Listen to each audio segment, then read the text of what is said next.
como pensavam e agiam os maiores empreendedores da Bíblia. O José do Egito foi abençoado e na sua bênção ele salvou um país inteiro. Então há pessoas que você olha a prosperidade na vida delas e fala assim, que bom que essa pessoa ficou rica, porque a riqueza dela abençoou o outro. Porque lembra, se o Egito não fosse salvo por José, navio afunda, eu vou junto. Hoje a conversa é com um dos maiores especialistas em Bíblia e arqueologia do Brasil. Autor de obras marcantes, apresentador do programa Evidências e doutor em teologia e arqueologia, ele vai revelar os códigos de sabedoria usados por líderes bíblicos para empreender, decidir e deixar legados. O convidado de hoje é Rodrigo Silva. Peça a Deus hoje, eu estou falando como religioso, que ajude você a empreender, mas que dê a você a responsabilidade para saber lidar com o poder que Ele está colocando em sua mão. Então, qualquer pessoa que está nos assistindo agora, que está crescendo na vida, está se tornando um empreendedor, está vendendo bem, parabéns para você nessa data querida.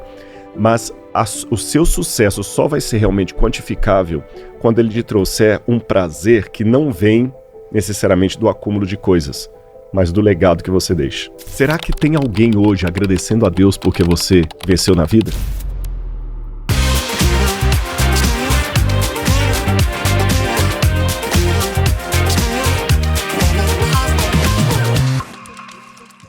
Turma, você quer ter a possibilidade de acompanhar um episódio do Como Você Fez Isso aqui nos nossos estúdios? Vocês perceberam que já faz alguns episódios que a gente recebe uma plateia aqui nos nossos estúdios. E é muito legal a experiência, a gente vem recebendo muitas mensagens de vocês querendo participar, como é que eu faço para estar aí? Então funciona o seguinte, se você preencher esse formulário, constantemente o time está selecionando algumas pessoas, porque são milhares de pessoas, não tem como a gente receber todo mundo, a gente amaria fazer isso, mas não tem como, porque a comunidade do Como Você Fez Isso é gigantesca e a gente fica muito feliz por isso, mas você pode ter uma chance. Então, se você quer ter essa chance, clica aqui no formulário, preencha com todas as informações para o time te conhecer mais, selecionar às vezes qual episódio tem mais a tua cara, caso você seja selecionado, e obviamente cruza os dedos e eu torço para que um dia você esteja aqui, mas eu torço mesmo porque a gente fique sempre conectado por aqui. Então, recado dado, clique no link abaixo, preencha o formulário e agora vamos voltar ao nosso episódio. Galera, sejam todos muito bem-vindos a mais um episódio do Como Você Fez Isso e hoje eu estou extremamente animado. Eu sei que é redundante falar que Caio Carneiro está animado, porque, graças a Deus, eu sou um cara muito bem entusiasmado, mas eu tô muito feliz de receber ele. Um cara que eu tava acompanhando ali, já tava batendo um papo, e, obviamente, eu queria que temos uma plateia calorosa. Palmas para o Rodrigo Silva! Palmas para vocês, legal. Valeu mesmo, viu? Que ânimo! Acho que é o primeiro podcast que eu participo com plateia. É legal, diferente, né, cara? Diferente. Eu não vi se tem algum... Só aqui que eu vi. E sabe, não tem, já vi aqui, ó. Eu tenho uma curiosidade, né? Você viu que constantemente a gente tá abrindo para as pessoas aplicarem num formulário, que volta e meia a gente seleciona algumas pessoas para acompanhar o podcast aqui, mas, né, produção? Eu falei, nossa, como plateia faz diferença quando eu fui no programa da Patrícia Bravanel. Patrícia, querida, fui fazer o Qual é a Música lá. E, cara, SBT de Silvio Santos, plateia é uma coisa... E eu, cara, mudou a atmosfera a plateia ali numa gravação. Eu tô acostumado a gravar. Mas como é legal com gente entusiasmada, parece que a gente fica melhor, o ambiente fica mais gostoso. Dá um outro up. Aliás, isso é muito importante porque se você olhar a história da humanidade do século XIX para trás, havia uma ênfase muito grande no coletivo. Eu sou alguém dentro do meu clã, da minha família, do meu grupo, do meu ecossistema. Mas do final do século XIX e início do século XX começou a ter uma ênfase muito grande no indivíduo. Cada vez eu, e as pessoas foram se isolando, de modo que, paradoxal como possa parecer, hoje há muitas pessoas solitárias na multidão. Que loucura. E agora precisamos voltar a esse sentimento de pertencimento, de coletividade, de grupo, de fazer parte de um sistema que seja realmente saudável para nós. Nossa, é muito legal, eu concordo muito nisso. E Rodrigo, como você viu nos podcasts, eu sempre reforço para a turma, como você fez isso, ele é pautado em cima de um como. A gente trouxe um como muito legal aqui, que eu uma das partes, estou muito animado para os ensinamentos que a gente vai extrair daqui, que o como pensavam e agiam os maiores empreendedores da Bíblia, que estão registrados naquele livro milenar, cara, mais de 2000 anos ali, enfim, tem mais de, se você em quantos anos exatamente a Bíblia foi escrita? O primeiro livro da Bíblia, a tradição judaica acredita que foi o livro de Jó, não foi o livro de Gênesis. depois que veio o Gênesis. Então, o primeiro livro da Bíblia e o último não coincidem com a ordem das Bíblias atuais. Exato. Que começa com o Gênesis e termina com o Apocalipse. O primeiro livro da Bíblia, provavelmente Jó, teria sido escrito por volta de 1500 anos antes de Cristo. Legal. Mais ou menos nessa época, estou arredondando. Tá.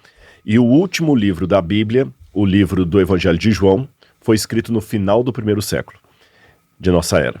Então, se a gente arredondar assim, eu posso falar que a Bíblia demorou pelo menos 1600 anos para ser escrita. Não um número exato, um número aproximado, Tá. porque eu estou falando de 1500 a.C., talvez um pouco menos, até o ano 97, ano 100, então aproximadamente 1600 anos para a Bíblia ser produzida. E temos vários empreendedores que passam pela Bíblia que dão lições valiosíssimas de vida que os empreendedores podem levar para sua vida, para suas empresas, pelo jeito de liderar pessoas. E eu queria começar, porque até quando eu te comentei o como de hoje, você falou assim, nossa, tem tanto exemplo que vai ser... Difícil é quem que a gente vai deixar de fora. E essa bomba é tua. Nossa, por onde a vamos gente lá. começa? Por quem você acha que a gente começa a conversar para um bom exemplo? Eu acho que o primeiro exemplo de empreendedorismo que eu posso ter na Bíblia é Abraão. Tá. Abraão, Pai da fé. pai da fé. Para quem não conhece, vamos falar que Abraão foi o pai do povo hebreu. Ele originalmente era da cidade de Ur dos Caldeus, que hoje fica no Iraque. Uhum. E Deus falou com ele, olha, sai da sua terra, da sua parentela e vai para uma terra que eu vou mostrar a você, uma terra que eu vou dar a você. Ele sai com o seu clã, novamente aquela questão que eu falei de pertencimento, ele não vai sozinho. Uhum. E ele sai então do sul do Iraque, que seria onde ficava a cidade de Ur, e era uma cidade próspera. Ur ficava perto do Golfo Pérsico, do que hoje chamamos de Golfo Pérsico, na época não tinha esse nome. Ali estava Erech, Ur, Eridu, Babilônia, as grandes cidades da Suméria. Uhum. E Abraão viveu justamente no período em que os sumérios entram em decadência, no final do período de Ur 3, e começam os elamitas a ocupar o lugar. Ele sai dali e vai para a região de Padam Aram. E depois de Padam Aram, que ele vem para Canaã. O pai dele morre lá, fica, ele vem, aí seria então Iraque, Síria, e desce para o que hoje seria Israel. Abraão saiu de uma metrópole, como se alguém abandonasse Nova York, com todas as oportunidades que Nova York apresenta, para vir morar, quem sabe, no interior do estado da Amazônia, sem a infraestrutura, sem nada. E tem uma expressão que Deus usa com Abraão, que a tradução perde a força dela. Quando Deus fala com Abraão assim, vai por ti mesmo, em hebraico é lech lechá. Lech lechá vá por você, vá na confiança, se eu estou te dando o caminho, vá. E Abraão começou a empreender, ele comprou terras, negociou, foi muito abençoado, mas ele não tinha um filho. Sim. E é interessante que ele tinha que confiar no poder de Deus. Então, já interrompendo aqui a história dele para pegar algumas ilustrações, talvez um dos primeiros elementos ou lições de empreendedorismo que eu vejo com Abraão é sair da zona de conforto. Muito bom. É lançar-se no desconhecido. É ter a certeza, no caso de Abraão, ele cria em Deus, que você tem um ideal maior do que a mente possa mensurar ou os olhos possam ver. Tanto é que no Novo Testamento, no livro de Hebreus, fala que Abraão era aquele que aguardava a cidade cujo fundamento era Deus que tinha. Então ele foi justamente naquele elemento chamado fé, que tem uma dimensão espiritual e que não vale apenas para a religiosidade, mas também para a minha vida diária. Foi assim que ele foi para Canaã, e Canaã se tornou um lugar abençoado porque Abraão estava ali. Agora olha que interessante. Abraão, segundo a lição que eu aprendo dele, além de sair da zona de conforto, aventurar-se no desconhecido, Abraão também teve momentos de alto e baixo. Isso é importante, que a gente olha a história dos heróis, parece que o camarada foi assim, aquele empreendedor nato, sabe? Aquele sujeito que fala de autoajuda, mas ele nunca precisa, porque ele tá sempre bem, sempre zen, ele nunca erra. Para ele foi fácil? Não, para ele foi complicado e ele errou. Por exemplo, no momento de grande fome em Canaã, ele deve ter perguntado, o que eu vim fazer aqui? Minha mulher já está envelhecendo, não tem filhos, ele não adotou a poligamia, porque, de acordo com as leis da Babilônia, ele podia ter outras mulheres e ter filhos com ela. Ele só tinha Sara, quem ele amava. E na época da fome, ele foi para o Egito. A prova maior de que nessa época ele já estava com os seus negócios estavam bem-sucedidos é que quando ele chega no Egito, ele é recebido por Faraó. Então você sabe, para um empresário chegar num país e ser recebido pelo rei, pelo presidente, tem que ser um Uau. Elon Musk da vida, Sim. para mais, tá certo? Ele foi recebido pelo Faraó, só que ali ele quebrou o seu pacto com o Deus que o havia chamado. Ele ficou com medo, e o medo paralisa, o medo tira oportunidades, o medo pode até tirar o seu amor. Com medo, ele falou, peraí, o Faraó olhou diferente para minha mulher. Se ele souber que eu sou esposo dela, ele vai me matar para ficar com ela. Então, se me perguntarem, eu vou falar que sou irmão dela. Aí ele, você é esposo dela? Não, não, sou irmão. Ah, você é irmão de Sara? Então vou querê-la para mim. E Deus pune Faraó. Faraó descobre o erro, fala assim, Abraão, por que você me fez pecar contra o seu Deus? Vai embora daqui agora. E Abraão foi embora. E o Faraó falou assim, olha, para aplacar a ira do seu Deus, eu vou te dar muitos presentes. Gado, ouro, escravos e escravas. Abraão não deveria ter aceito esses presentes do Faraó. Por pelo menos duas razões. Letra A prosperidade dele deveria vir do seu trabalho associado à bênção que Deus lhe daria. Não de um dinheiro de origem duvidosa. Segundo lugar, o Faraó não estava pagando Abraão por algo que ele merecia. Na verdade, o Faraó estava se livrando de um problema que era ele. Ele que foi antiético com o Faraó. Então aquele negócio, não basta que o recurso venha a qualquer custo. Tem que ser um recurso lícito, do ponto de vista jurídico, moral e espiritual. Ele não deveria nem ter aceito, deveria ter pedido perdão, não, Faraó. Eu vou sair sem nada, como ele fez quando entrou numa batalha para livrar Ló, seu sobrinho, quando Sodoma e Gomorra foram atacados. Na hora de dividir o espólio, o rei de Sodoma, olha, pode pegar para você aqui o espólio. E Abraão falou assim, não vou querer nada para que você não fale que você me enriqueceu. Que pena que ele não teve a mesma atitude diante de Faraó. E ao aceitar os escravos, uma escrava que foi para a casa dele chamava-se Agar. E aí a mulher dele, num momento de desespero, falou assim, olha, tenha um filho com Agar, seja ela a minha barriga de aluguel. Ele faz um filho com Agar, esse filho é Ismael, depois ele tem Isaac, e só para o pessoal saber, Ismael e Isaac estão brigando até hoje, porque Isaac é o ancestral dos judeus, Ismael dos árabes. Então você vê como é que o erro de uma pessoa lá atrás também tem consequências muito grandes. Mas Deus perdoou Abraão, deu um filho para ele, e aí no ponto mais áureo da vida dele, é quando ele estava feliz com Isaac, aí Deus faz a terceira lição que eu tiro do empreendedorismo de Abraão. Você está gostando de tudo que eu te dei? Tá amando sim seu filho? Maravilha! Então agora sobe no monte e mata o seu filho para mim. Por que Deus fez aquilo para Abraão? Devemos agora aprender a terceira lição do empreendedorismo. Até as bênçãos de Deus, quando são colocadas na posição em que não devem estar, elas podem se tornar uma maldição. As melhores coisas. E aqui eu vou refinar o meu exemplo no dinheiro. O dinheiro, se você tiver uma mente equilibrada, bem estabelecida, uma espiritualidade em dia, o dinheiro é uma bênção. Senão, ele vai potencializar suas neuroses. Aí é melhor que você seja pobre de maré de si, porque o dinheiro vai potencializar neuroses.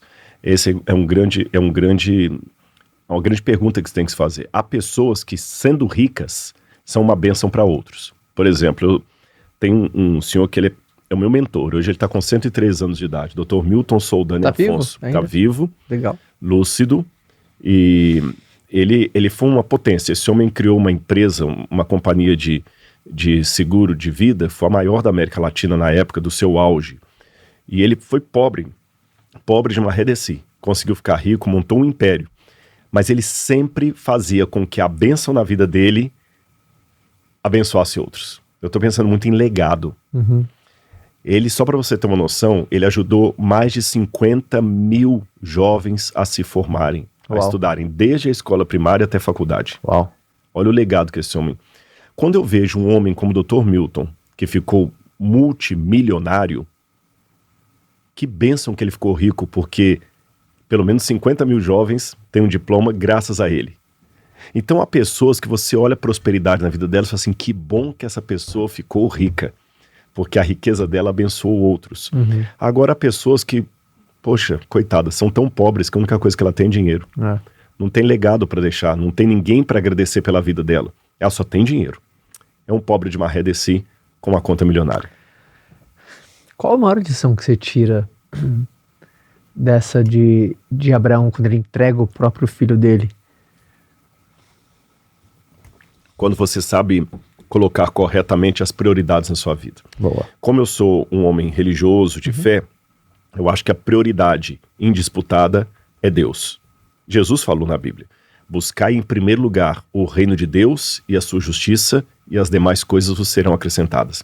Se eu posso criar uma pirâmide aqui, no topo dela, de maneira isolada, estaria Deus. Deus tem que ser o primeiro em tudo. Eu amo a minha esposa, mais do que a minha própria vida. Mas se ela interpuser entre mim e Deus, ela vai perder. Porque Deus tem que estar em primeiro lugar. Então, em primeiro lugar, Deus. Em segundo lugar, sua família. E até na família também você pode estabelecer uma hierarquia. Você e seu cônjuge, depois os filhos. Os filhos têm que entender que na casa os pais os amam, mas ele tem que entender que a mãe não ama mais a ele do que o pai. Tem muita gente que tem dificuldade de perceber isso. Você entendeu? Porque se os filhos entenderem que os meus pais se amam, eles vão ter uma outra atitude com o amor. Então, Deus, família, meu próximo, coisas materiais. Se a ordem estiver bem estabelecida, a pirâmide vai estar tranquila ali, sabe? Você tem ali o teorema de Pitágoras funcionando direitinho para manter essa pirâmide como ela deve ser. Agora, se você inverte os papéis, aí fica complicado. E hoje o que nós mais vemos é pirâmides de ponta cabeça, onde a pessoa coloca em primeiro lugar o dinheiro, a profissão, e Deus, família, vai ficando lá para baixo se der tempo. E eu posso dar exemplos concretos para não ficar muito teórico o que eu estou dizendo. Às vezes você tem que escolher, por exemplo, você quer dar tudo para o seu filho, mas não tem tempo para ele. Há pessoas que são ocupadas demais com coisas importantes e não tem tempo para aquilo que é essencial. Às vezes tem pessoas que, e cheias de boas intenções, que o sujeito se mata de trabalhar o dia inteiro. Por quê? Não, porque eu quero que meu filho tenha o último iPhone que saiu, eu quero que meu filho estude nas melhores escolas e tal, mas à custa de quê? De você sair de casa talvez antes do seu filho acordar, voltar depois que ele está dormindo e só perceber que ele já está longe de você quando ele estiver com 17 anos usando droga. E cheio de equipamento pondo no quarto que você construiu uma mansão para ele morar. Valeu a pena, sabe? Talvez seria melhor se você ganhasse menos, colocasse o seu filho numa escola pública e morasse numa cidade do interior para ter mais tempo com ele. Então a gente tem que escolher, às vezes, entre o que é importante e o que é urgente. O que é importante e o que é essencial. Então essas hierarquias tem que fazer. E nesse sentido, quando Deus coloca a prova, sobe agora e mata o seu filho, para mim, foi, do ponto de vista psicológico, Deus deu um choque muito grande em Abraão, muito antes de qualquer teórico da psicologia, da psicanálise, Sigmund Freud, Jung, qualquer um, projetar os elementos da psique humana. Deus já fez um trabalho terapêutico com Abraão ali. Tanto é que eu costumo dizer que quando Abraão matou Isaac, e aí as pessoas me corrigem, não, Abraão não matou Isaac. Eu falei, claro que matou. Porque quando ele tomou a decisão, ele matou Isaac dentro dele. É verdade, ele viu a cena. Exatamente, então Deus fez aquilo, não é que Deus é um sádico que gosta de ver o sofrimento de um pai, é porque Abraão precisava, para amar Isaac legitimamente, colocar Isaac no seu lugar. E isso vale para muitas coisas na vida. O dinheiro, você tem que valorizá-lo no lugar dele. A sua esposa, você tem que valorizá-la no lugar dela. Se a gente inverter isso, então, falando até de vida pessoal, há muitas esposas que tratam o marido como se fosse o pai delas. Exato. Tem muitas esposas que não são esposas, ela é um adolescente que o marido cria. Ela vê no marido mais a figura do pai, e há estudos psicológicos que mostram isso. Há pais que olham para os filhos, não veem como filhos, veem como um pequeno Deus, o dono da casa. É a criança que decide onde é que eles vão tirar as férias, é a criança que decide o que ela quer, a criança que decide o que ela vai comer, que horas que ela vai dormir, e os pais passam a vida toda angustiados com medo do filho crescer revoltado com ele. Então, para que o filho não se revolte com ele, ele vai acedendo às chantagens da criança. Ele está amando a criança da maneira errada, está colocando a criança em um ambiente na vida que não deve. Então isso cria desequilíbrio que gera uma série de problemas.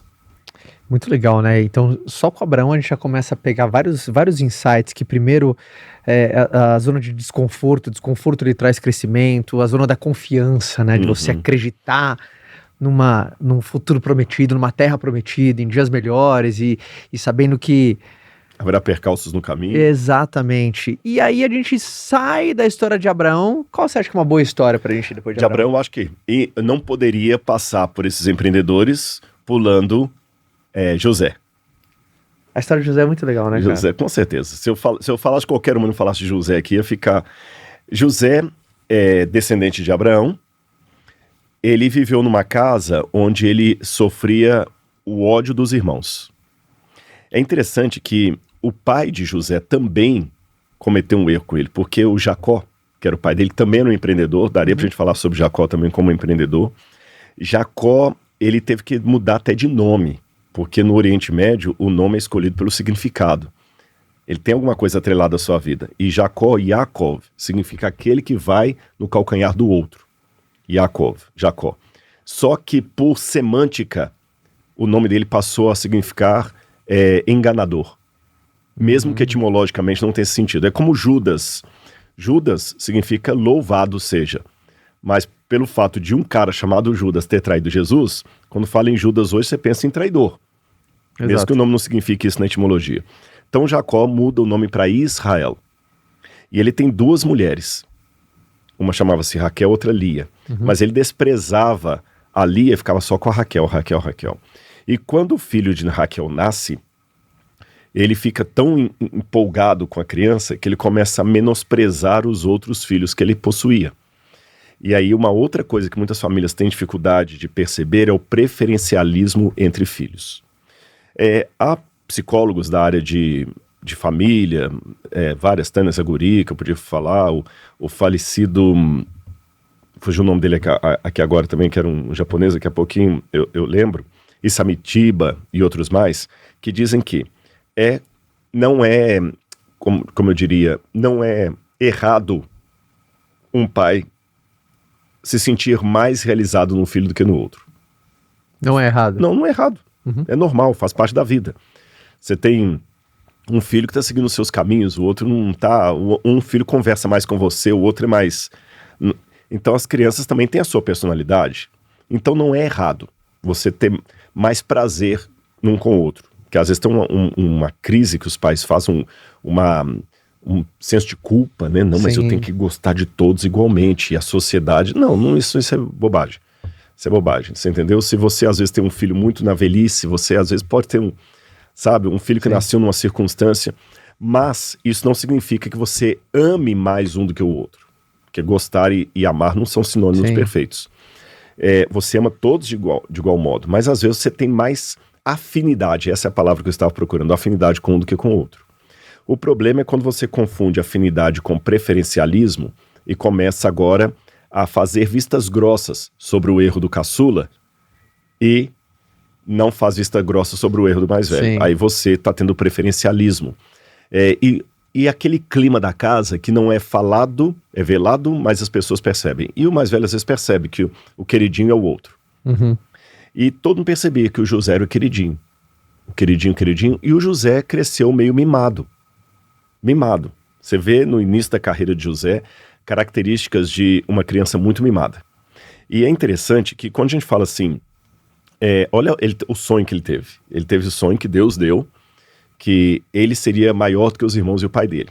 Mas olha a imaturidade, ele vai e conta. Ele vai e conta. Eu sonhei que eu ia governar sobre vocês, eu vi o sol, a lua e as estrelas e todos prostrando diante de mim, eu vi os feixes de vocês. Ô moleque, sonhador.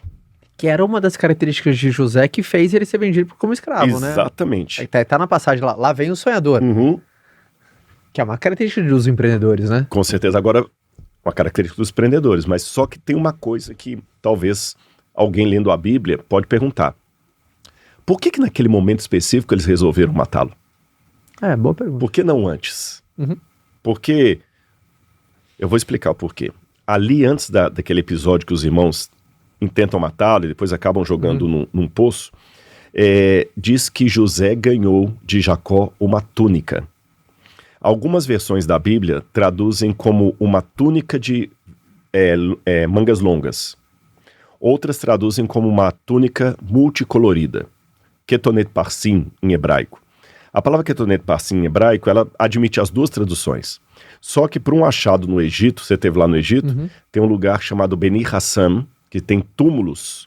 E em Beni Hassam tem um túmulo de uma família de asiáticos indo ao Egito para comprar alimentos, como a família de Jacó vai. E você nota que os líderes do clã estão usando uma veste, uma túnica multicolorida. Porque hoje os tecidos, a gente adquire a cor deles de maneira artificial. Você tem essa cor aqui do microfone, a cor da sua camisa, a cor da minha, são artificiais. Naquela época, os tecidos eram coloridos apenas por elementos naturais. Então você fazia a mistura de elementos da natureza, por exemplo, a noz moscada, a ruiva dos tinteiros, a coxinila. Então assim que você produzia. E ter múltiplas cores era muito raro. Então o pai manda fazer uma túnica dessa para o filho. E sabe qual o significado dessa túnica? Você vai ser o líder do clã quando eu morrer. Esse é o significado. Porque dar vestes especiais para alguém era empossá-lo num cargo de alta relevância. Era uma coroa. É uma coroa. Lembra que o José do Egito lá atrás, fazendo um spoiler, quando ele se torna governador do Egito, o faraó manda vestir uma roupa nele. Exato. O filho pródigo, quando volta para casa, o pai manda fazer uma roupa e dá. Porque uma coisa interessante também, cara, de dizer, naquela época uma roupa era muito cara. Muito caro. Então as pessoas não tinham um guarda-roupa imenso. Hoje, qualquer pessoa que mora na periferia de São Paulo tem um guarda-roupa maior do que um rei da época da Babilônia. Olha. Você entendeu? Não era assim. Então, quando ele ganhou aquela túnica, o pai já deu o recado. Quando eu morrer, você vai assumir o clã. Você vai ser o chefe de todo mundo. O sonho dele é se tornar realidade. O que ele fez na imaturidade? A mesma coisa que fez ao revelar o sonho para os irmãos. Vestiu a túnica que o pai deu e foi lá encontrar com os irmãos. Você estava chamando para briga. Você veste uma camisa do São Paulo e entra na torcida do Palmeiras, você está pedindo para apanhar. Ou vice-versa. Quando os irmãos o viram, eles entenderam o recado. Papai já escolheu e não vai ser o filho mais velho. Vai ser ele. Porque Rúben era o filho mais velho. Pela lei, Rúben deveria ser era o primogênito, ele deveria ser. Papai escolheu ele para cuidar das empresas. Então, até aquele momento, José era o sonhador no sentido de o menino queria fazer bullying com ele. Mas quando eles o viram vindo com a túnica, ele deixou de ser meramente o garoto sonhador para se tornar uma ameaça. Imagina quando ele pegar o poder, ele vai vingar de tudo que nós fizemos com ele. Ele agora é uma ameaça. Ele deixou de ser um menino pra gente fazer bullying, para nos ameaçar. A gente tem que matá-lo. Por isso que eles intentaram matar José, mas felizmente acabaram só jogando no poço e depois o venderam para uma caravana de ismaelitas e ele vai para o Egito. E é interessante que quando você vai lendo a história de José, tem uma palavra em alemão que chama-se Leitmotiv. Leitmotiv é quando você tem um termo que ele vai costurando toda a narrativa. E o termo que costura toda a narrativa de José são justamente as vestes. Todo o problema dele começa quando ele recebe uma veste especial do pai. Depois os irmãos tiram essa veste dele, o deixam despido, caído lá e levam a veste ensanguentada para o pai. Depois ele vai para o Egito.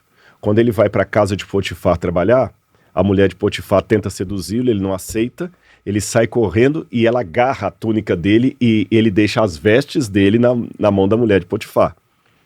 Aí ele vai para a cadeia. Quando ele sai da cadeia para se apresentar diante de Faraó, ele se veste com uma roupa nova para comparecer diante de Faraó. Quando ele se torna governador do Egito, ele veste de novo outra túnica e quando os irmãos vêm, ele dá uma veste de presente para cada um. E para o Benjamim, que era o irmão mais novo, ele deu 5 vezes mais vestes. Então, quer dizer, a veste vai costurando tudo na vida de José. O que a gente aprende disso? Olha que interessante. A mesma veste, que era o motivo de sucesso, você foi escolhido para ser o líder da empresa, foi o motivo da desgraça dele. Boa. Né? E a mesma veste, não agora o mesmo pano, mas digo, o mesmo tema, vai costurando toda a vida dele, mostrando o que, em termos de empreendedorismo. As coisas que vão passando por você, elas vão ajudando você a contar a história. Mas você que sabe como vai usar aquilo a seu favor ou não. E às vezes algumas coisas estão acima da sua vontade. Mas o que você vai reagir em relação a isso? Ou seja, mais importante do que o que a vida fez com você, é o que você faz com aquilo que a vida te trouxe. Eu termino essa ilustração de José colocando 2 elementos aqui. O primeiro deles é o seguinte. Uma vez eu fiz um exercício com adolescentes e eu peguei uma caixa e enchi a caixa de bugiganga. Um relógio despertador, uma caneta, um papel higiênico, coisas sem sentido.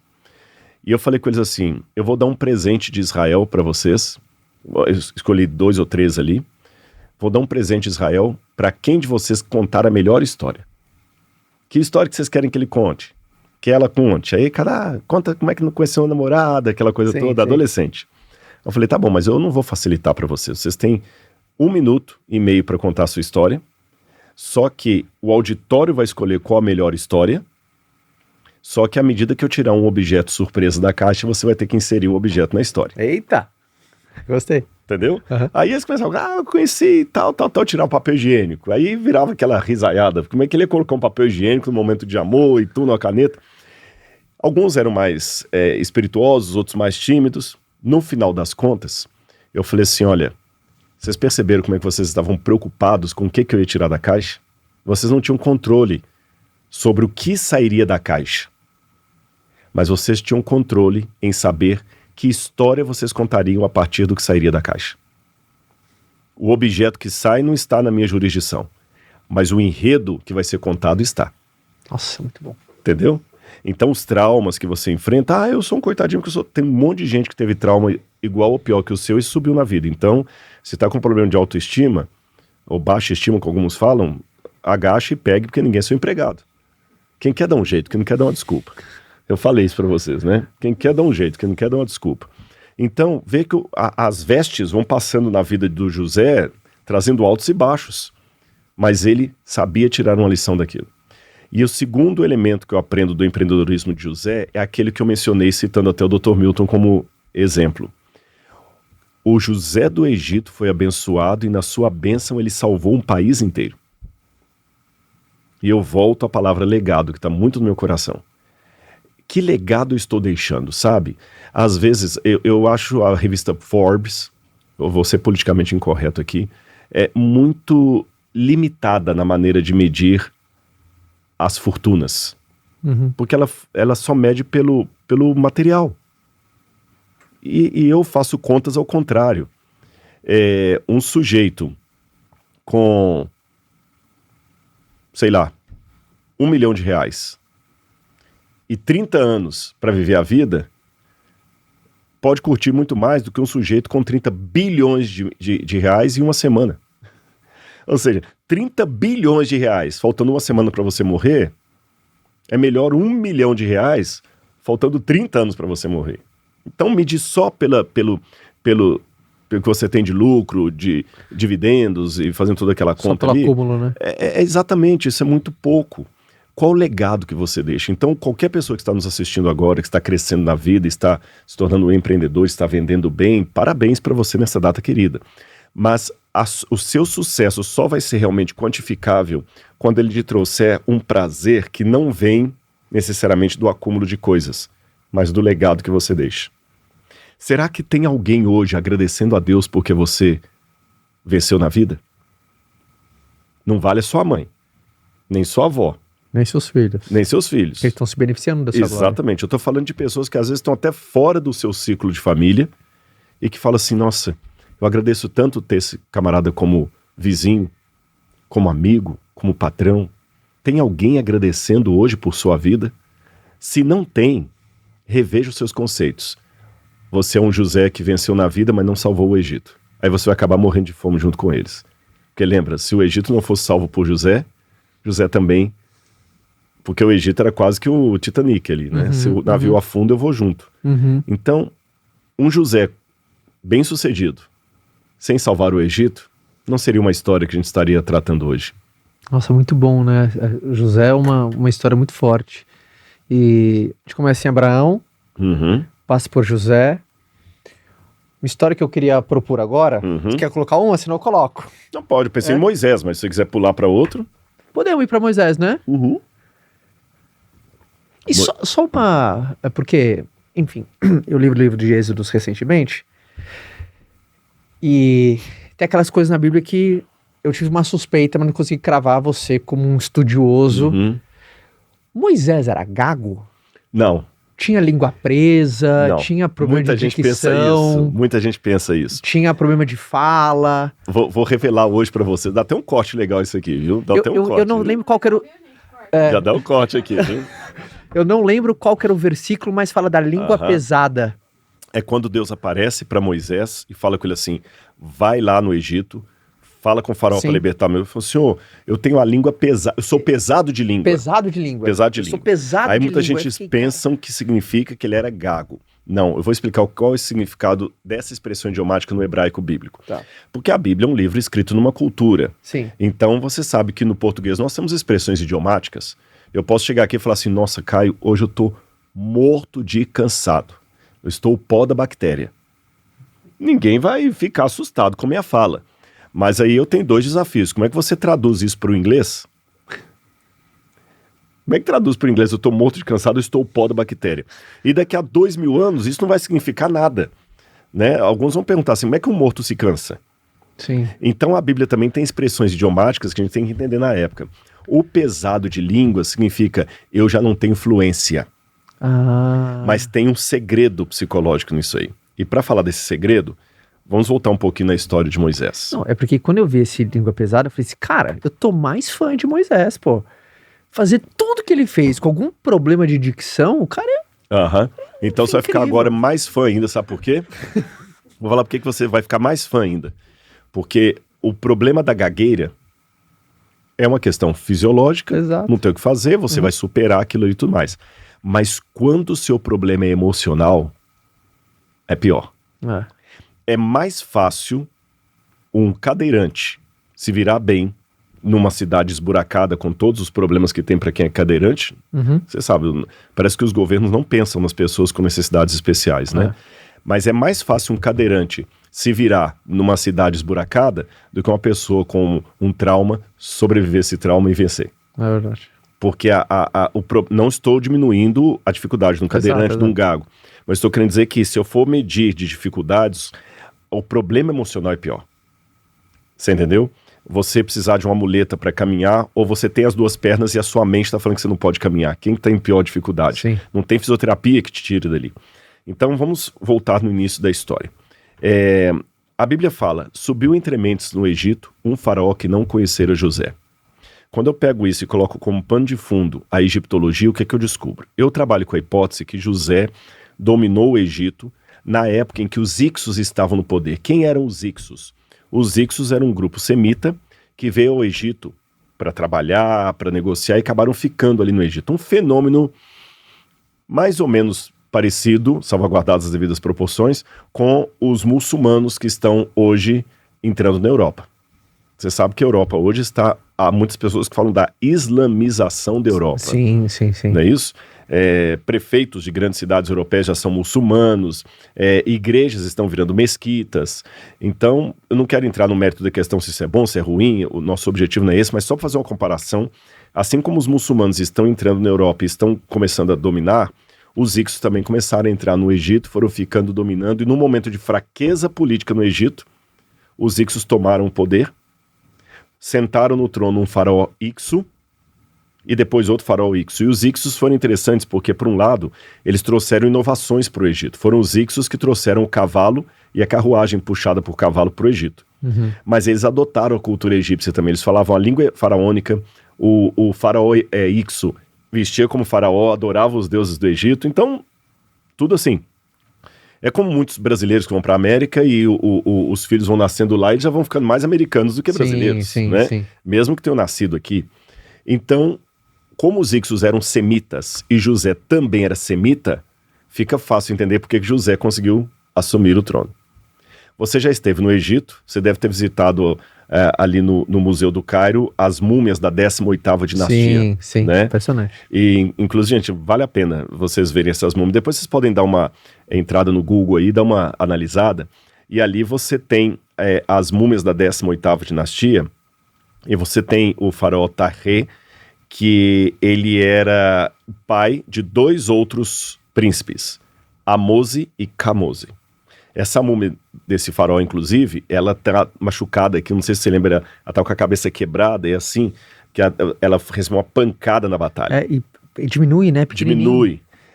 Esse morreu em batalha por quê? Porque os faraós de sangue egípcio arregimentaram um exército mercenário e tomaram de volta o poder. Só que esse faraó acabou morrendo. Ele morre, e quem assumiu o trono, então, seria o filho dele, Kamose, que também morre na batalha. Então, o terceiro da família que assume o trono, depois de expulsar os Ixos, é o Ahmose, que tinha 7 anos de idade. Era um menino. E o Ahmose sobe no trono, e ele não sabia nada de José. Eles recuperaram o Egito. Então esse Ahmose provavelmente é o faraó que não conheceram José. Uhum. E eles vão tendo filhos, tal. E uma descendente dos faraós chamava-se Hatshepsut. E o grande trauma da família era que o trono caísse nas mãos de estrangeiros novamente. Só que a Hatshepsut já tinha um pai que não era da família real e o marido também que era um bastardo. O pai porque os egípcios casavam entre irmãos. Então ela foi obrigada a casar com o irmão dela, que era filho do pai dela, com uma amante. E o irmão dela, que casou com ela, também tinha uma amante. E com ela, ele só teve uma filha, chamada Neferuri, que morreu criança. E com a amante, ele teve um filho, chamado Tutmosis III. Qual o medo de Hatshepsut? Eu não tenho filho homem, o filho da outra vai ocupar o trono. Então ela estava no rio Nilo, orando para o deus Nilo, quando vem uma criancinha boiando lá no cestinho, que era o Moisés. E ela pega aquela criança e fala assim, das águas o tirei. E o Moisés fica com a mãe verdadeira dele até os 12 anos, depois ele vai para o palácio. Mas imagina que Moisés cresceu junto com Tutmoses, cheio de problemas no palácio ali. Uhum. Ele sabia que ele era hebreu, mas ele sabia que a mãe adotiva dele, a Hatshepsut, estava preparando para o trono. Então ele vivia dividido entre 2 mundos. E ele sabia que ele deveria ser o libertador do povo dele.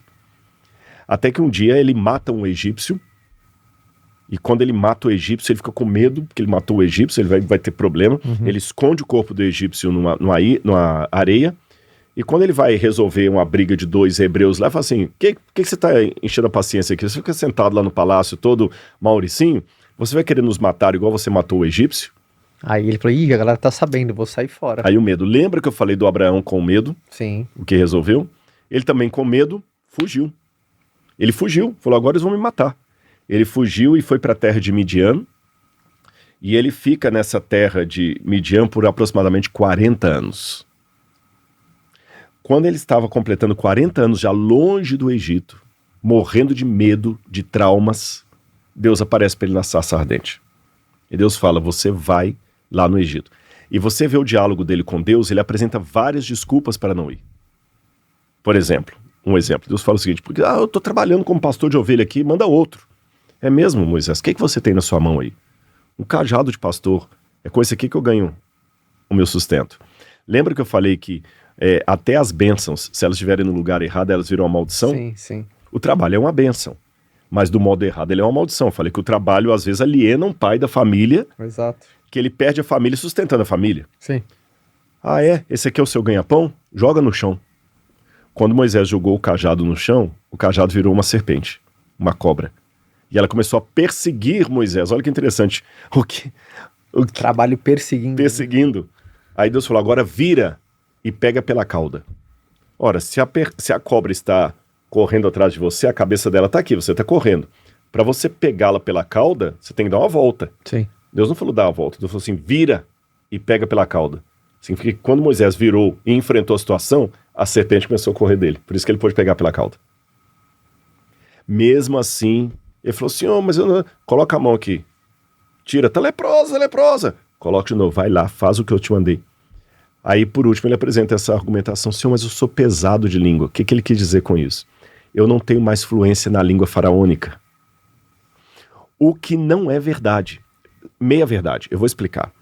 Veja bem, quando você aprende um idioma e praticamente não fala, você realmente fica muito engasgado.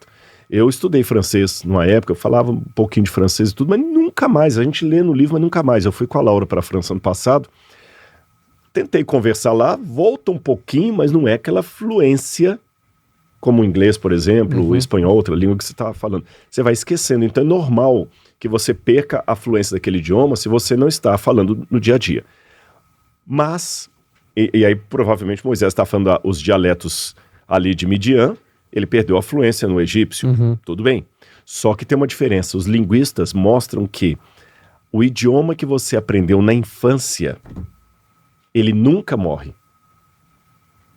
Por exemplo, eu tenho um amigo, Lauri Magaes, que ele trabalha lá no NASP há muitos anos, e ele é de família polonesa. Então ele, na infância, falava polonês com os pais, com os avós em casa. Parece que é meio materno, né? Exatamente, cresceu. Só que os filhos do Lauri não falam polonês, nem a esposa dele, e quantas pessoas falam polonês? Em inglês você encontra, tem um cachorro na rua, tá latindo em inglês, mas o polonês, quem fala? E um belo dia, o Lauri foi buscar, e ele não fala nenhum outro idioma, fora o polonês e o português. Mas o polonês, como eu falei, não fala com ninguém. Ele foi buscar um estrangeiro que vinha dar uma palestra lá no NASP e levaram com ele um menino para ajudar na tradução. Ele chegou lá, o menino começou a conversar em inglês com a pessoa, ele botou no carro, que o Lauri é um motorista. Aí daqui a pouquinho descobriu que o camarada era da Polônia.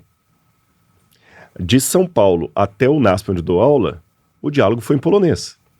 O menino que foi para traduzir ficou calado, olhando com cara de paisagem, e o Lauri conversando em polonês com o sujeito. E eu perguntei para ele, você conseguiu? Ele falou, olha, voltou tudo. Para não dizer que eu fiquei fluente, havia palavras e expressões, porque o polonês que ele aprendeu foi da infância de... Sim. Como o alemão que aprendeu o alemão lá no interior de Santa Catarina, falando alemão, e ele vai para a Alemanha hoje, tem outras expressões que vai aprender o alemão dos anos 50, 60. Sim. Então alguma coisa falhava, mas a conversa fluiu. O que eu estou querendo dizer com isso? Se Moisés tivesse aprendido o egípcio na fase adulta, realmente ele perderia a fluência. Mas na infância não. Então ele estava dando uma desculpa para não ir. Ele teve que lutar contra si mesmo, o medo de voltar. Tanto é que Deus fala, não, calma, todo mundo que queria te matar já morreu. Vai lá. E eu vou fazer o seguinte, eu vou te ajudar. O seu irmão Arão vai ser o seu intérprete. Então a prova que não era gagueira, porque se fosse questão de gagueira, até Arão teria dificuldade. É verdade. Um gago não é um intérprete que vai me ajudar. O gago é gago. Então, se Arão foi o intérprete dele, você viu que o problema era de idioma. E ele vai, e ele aceita, o Arão fala por ele, daqui a pouquinho ele fala e tudo mais, mas ele teve que vencer a barreira do medo de voltar e enfrentar de novo o ambiente. O Tutmoses, que foi criado com ele, que agora talvez tinha raiva dele. Às vezes nós temos que enfrentar os nossos demônios e os nossos passados. Essa foi a grande lição de Moisés, foi a grande lição. E não é fácil. Não é fácil. A gente tem a síndrome do medo do mertiolate. Eu sou da época que o mertiolate ardia. E é interessante que quando a gente batia, machucava e tudo mais, vinha a mãe da gente com aquela pazinha de mertiolate tinha até uma espátula, parecia um negócio assim. Exatamente. Mas qual que era a tendência das crianças? Não, mas sarou, todo ralado aqui, sarou. E a gente soprava ainda, enchendo um monte de bactéria aqui no machucado. Sarou, mas sarou. Não sarou nada. É porque a dor do mertiolate que me cura era tão assustadora que eu preferia fingir uma cura que não houve, já passou, a enfrentar a dor real da cura. Eu preferia encher de bactéria o ferimento soprando nele, a ter a cura. Então, muitas vezes na vida, você vai conseguir superar os seus problemas, mas precisa passar pela dor. E a gente fica dando desculpa, não, já tô bem, tô melhor, principalmente nós homens. Mulheres até que procuram mais, com mais facilidade, mas os homens não procuram terapia. Não procura, sabe? Aí fica fingindo, não fala muita coisa, fica calado, não precisa falar e tudo mais. Isso é terrível. E uma outra lição que eu aprendo de Moisés, do final da vida dele, outra lição também aqui seria empreendedorismo, mas mais na área da liderança. Tá. Aparentemente, quando você lê a vida de Moisés, Deus foi um grande injusto com Moisés. Por quê? A Bíblia fala que depois de 40 anos com o povo no deserto, escutando reclamação, xingamento. É porque ele não entra na Terra Prometida. Não entra, esse é o ponto. Josué que lidera a entrada. Josué que lidera. E Deus sobe com ele. E pior assim, ele não só não entra, como Deus parece fazer com ele, sabe o Kiko do Chaves? Assim, eu tenho uma bola aí, não te dou. E fica esfregando na cara. Sabe aquela pessoa que rasga dinheiro na frente do pobre, né? Olha o que Deus faz com Moisés. Moisés, o povo todo reunido, na iminência de entrar na terra, só você vai subir no monte dessa vez. Lá no Sinai, ele subiu, levou 120 anciãos com ele, mas agora é só você. Não, deixa Josué vir, pai. Não, só você. O papo é reto aqui entre nós dois. Moisés sobe no Monte Nebo, que hoje fica na Jordânia. E lá do Monte Nebo, Deus mostra, olha lá, Canaã, toda a terra. E o Monte Nebo, às vezes a gente não consegue ver, porque tem muita neblina devido ao Mar Morto. Mas quando o dia está mais limpo, você consegue ver até Jerusalém. Você já foi? Já várias vezes. De lá dá para ver até os prédios de Jerusalém brilhando lá, o Mar da Galileia, lá em cima, assim, você vê um pouquinho, só que aquela filete lá, o Mar da Galileia, você vê o Rio Jordão, você vê o Mar Morto aqui, o deserto da Judeia, Jericó tá assim, dá para ver a terra prometida. Tá. Aí Deus falou assim, essa é a terra que eu prometi você. Uau, Senhor, é essa terra? Uhum. Mas você não vai entrar nela. Você vai morrer aqui. Aí Moisés, mas eu tô imaginando, a Bíblia não fala do diálogo dele com Deus, mas eu imagino, Senhor, mas pô, com todo respeito, o Senhor tá de sacanagem comigo. Depois de tudo isso? Depois de tudo que eu fiz, Deus falou, mas você lembra que você feriu a rocha lá em Meribá? Pra sair água. Pra sair água, de um modo que eu falei que não era pra fazer? Ah, mas eu tava nervoso, porque a Bíblia fala que ele tava nervoso, ele golpeou 2 vezes a rocha ali, e algumas traduções rabínicas dizem que ele também começou a xingar. E Deus atendeu ao pedido do povo. Mas Moisés não representou bem Deus naquela hora. Ele falou, você não vai entrar na terra. Poxa, Senhor, será que eu sou pior do que os outros vão entrar? Eu não. Você não vai entrar. Quando a gente lê isso na Bíblia, parece que foi uma grande injustiça da parte de Deus com Moisés. Mas lembremos, o líder, quando ele erra, tem grandes consequências. O líder tem grandes privilégios por ser um líder. Por exemplo, o saudoso Silvio Santos, quando chegava no SBT, é o SBT que parava para ele. Não é ele que parava para o SBT, ele era o líder do SBT. Uhum. Ele chegava lá, eu fui algumas vezes lá no SBT, tinha um estacionamento privativo só dele. Uhum. Qualquer outro gerente, talvez chegue um pouquinho mais tarde, não tem lugar para parar o carro, o Silvio Santos não. O Silvio Santos não precisava pedir licença a ninguém para sair, para ele cortar o cabelo no Jaça. Ele era o líder, ele era o dono. Uhum. Tá certo? Ele estava lá. Se ele pedisse qualquer coisa, estava na mão. O seu Silvio tá aí. Então, ser líder, ser dono, ser empreendedor, tem consigo muitas vantagens. Você toma as decisões, você fala quem vai ser contratado, quem vai ser mandado embora, as pessoas te respeitam, tem muitas vantagens de ser um empreendedor e estar no topo da pirâmide. Mas, porém, contudo, entretanto, todavia, há muita responsabilidade também. E eu vou dar uma ilustração para entender o que eu quero dizer e onde se aplica na vida de Moisés.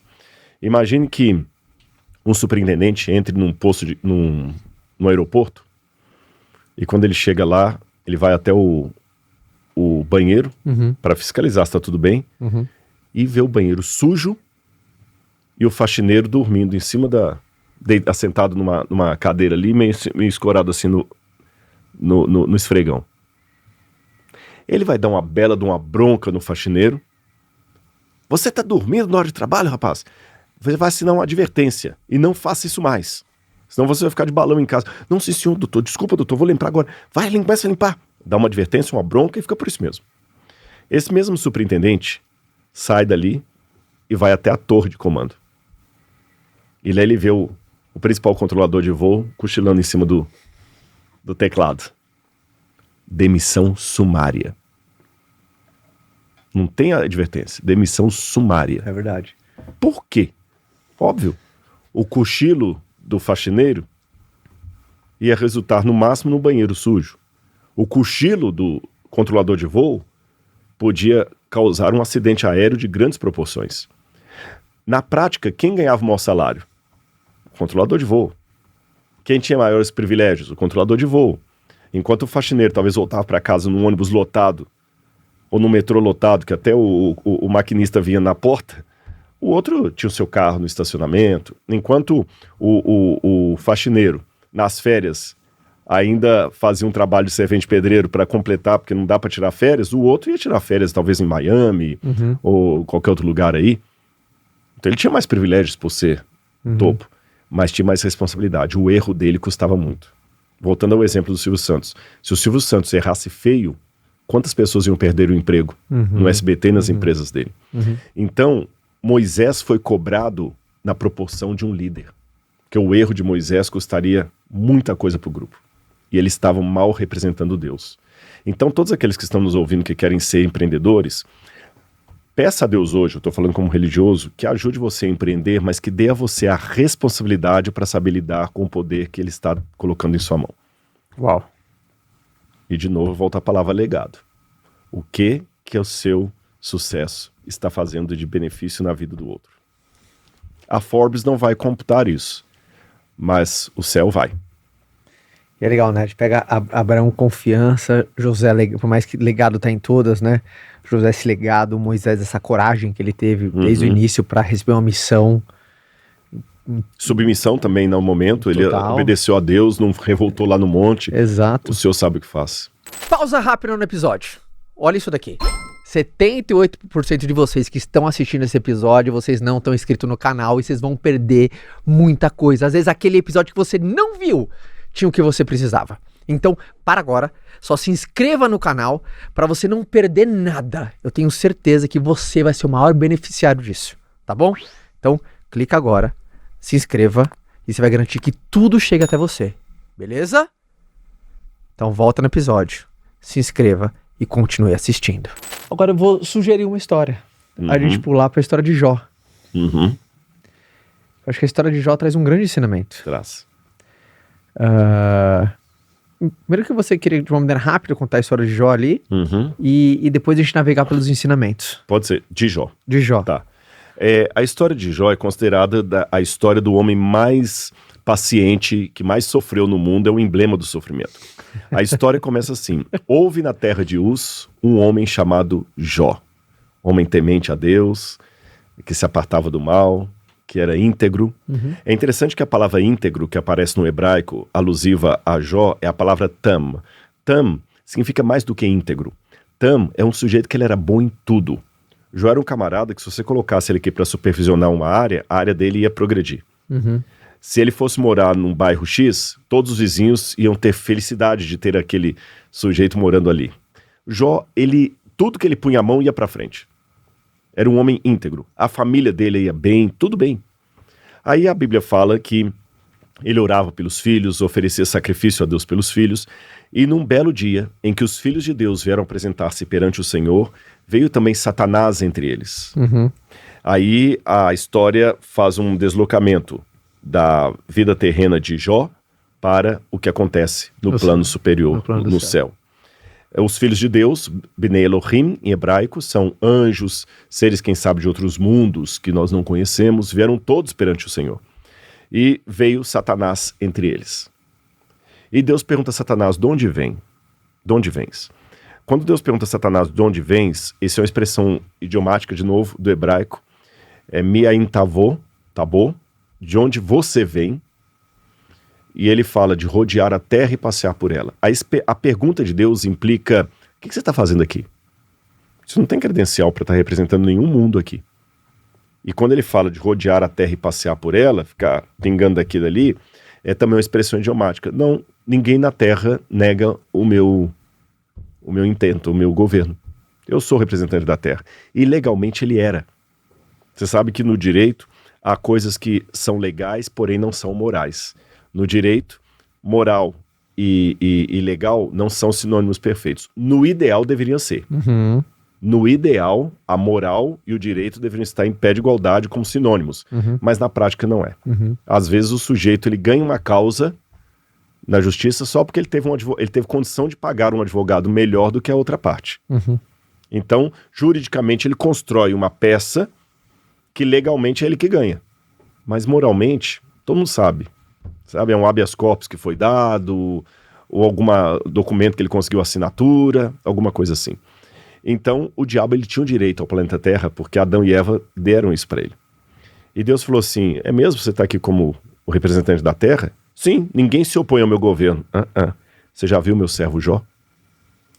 Que ninguém é íntegro como ele, e ele me ama. Aí Satanás faz o desafio. Não, ele te ama... Essa parte é muito boa. Porque você tá cobrindo ele de bênçãos, de coisas, tira as bênçãos dele e eu quero ver se ele vai continuar te amando. E tá escrito dessa maneira, porque ele está todo coberto, né? Tá tudo coberto, exatamente. Aí é fácil, até eu te amaria, diria o diabo. Tem dinheiro, tem saúde, tem família, tem Filhos, tudo. tem tudo. Até eu, aí é fácil. Deus não. Não foi uma aposta de Deus com o diabo. Muita gente lendo isso, para aí e faz, então Deus apostou com o diabo, né? Vamos lá, quem fome cospe aqui? Não foi bem isso. Havia uma questão litigiosa e jurídica ali. Tanto é que quando o diabo aparece perante Deus, com essa expressão Satã ali, não era o nome próprio dele, mas o seu cargo de adversário político ou jurídico. Então Deus deixou, como num tribunal, Deus deixou que as evidências falem. Deus falou, tá bom, pode tirar tudo dele, vamos ver se eu estou mentindo. Pode tirar. Sabe aquele negócio assim que, olha, meritíssimo, ele tá comprando a testemunha, ele tá intimidando a testemunha. Não, eu vou sair, vocês podem perguntar na minha ausência. Não tem problema, eu saio da sala e vocês perguntam na minha ausência. E aí Jó sofre e não entende. Aí vem toda a saga de Jó sofrendo. Ele vai para um lixão da cidade, morrem os filhos dele, ele perde tudo. Só a mulher que fica viva também azucrinando o ouvido dele ali, amaldiçoa a Deus e morre. E ele fica no lixão da cidade por 7 dias. É curioso que enquanto ele estava no lixão da cidade, outros amigos de Jó, que eram empreendedores como ele, vieram visitá-lo. E uma coisa que nos choca na nossa cultura é que os amigos vieram e ficaram calados 7 dias com ele no lixão. Por que isso? O Jó estava de luto.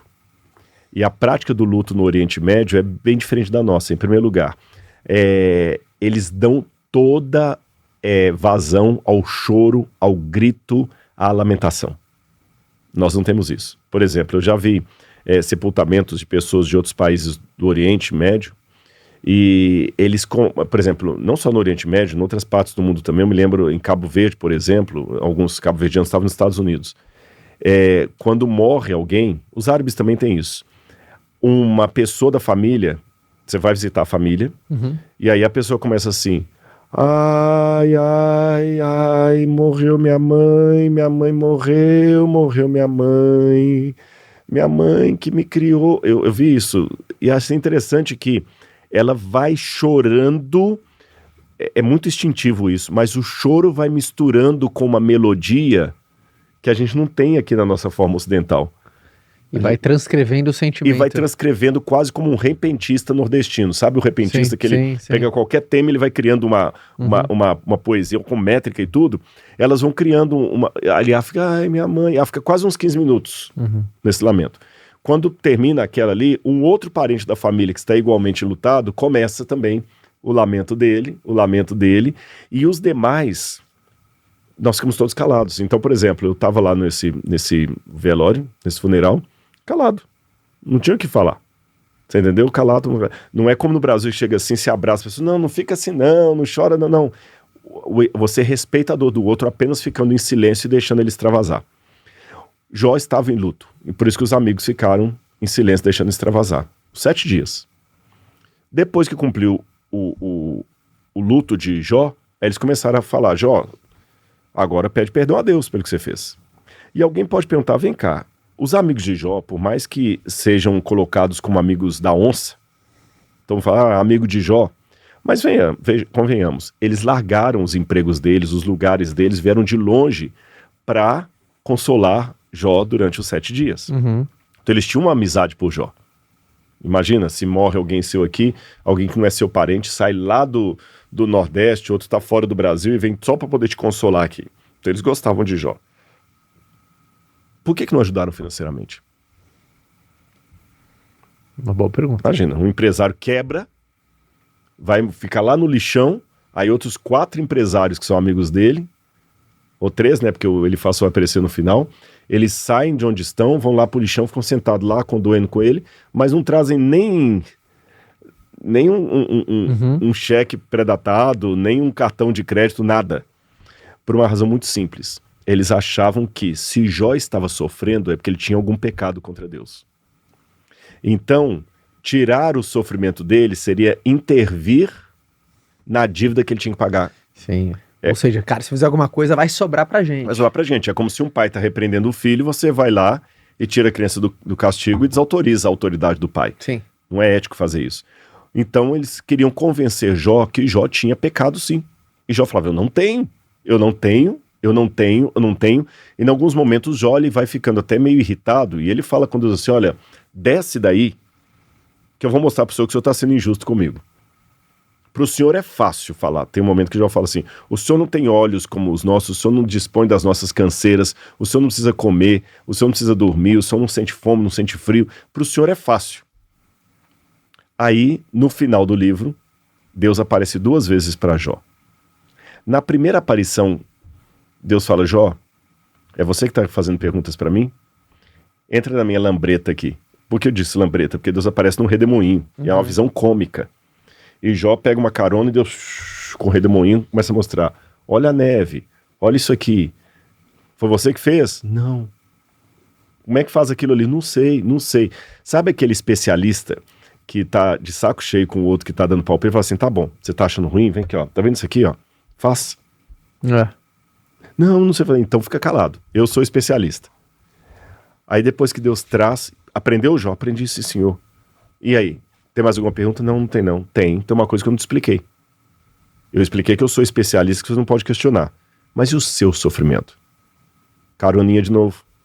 Aí Deus mostra para Jó 2 paquidermes, 2 monstros. Um monstro do mar e outro da terra.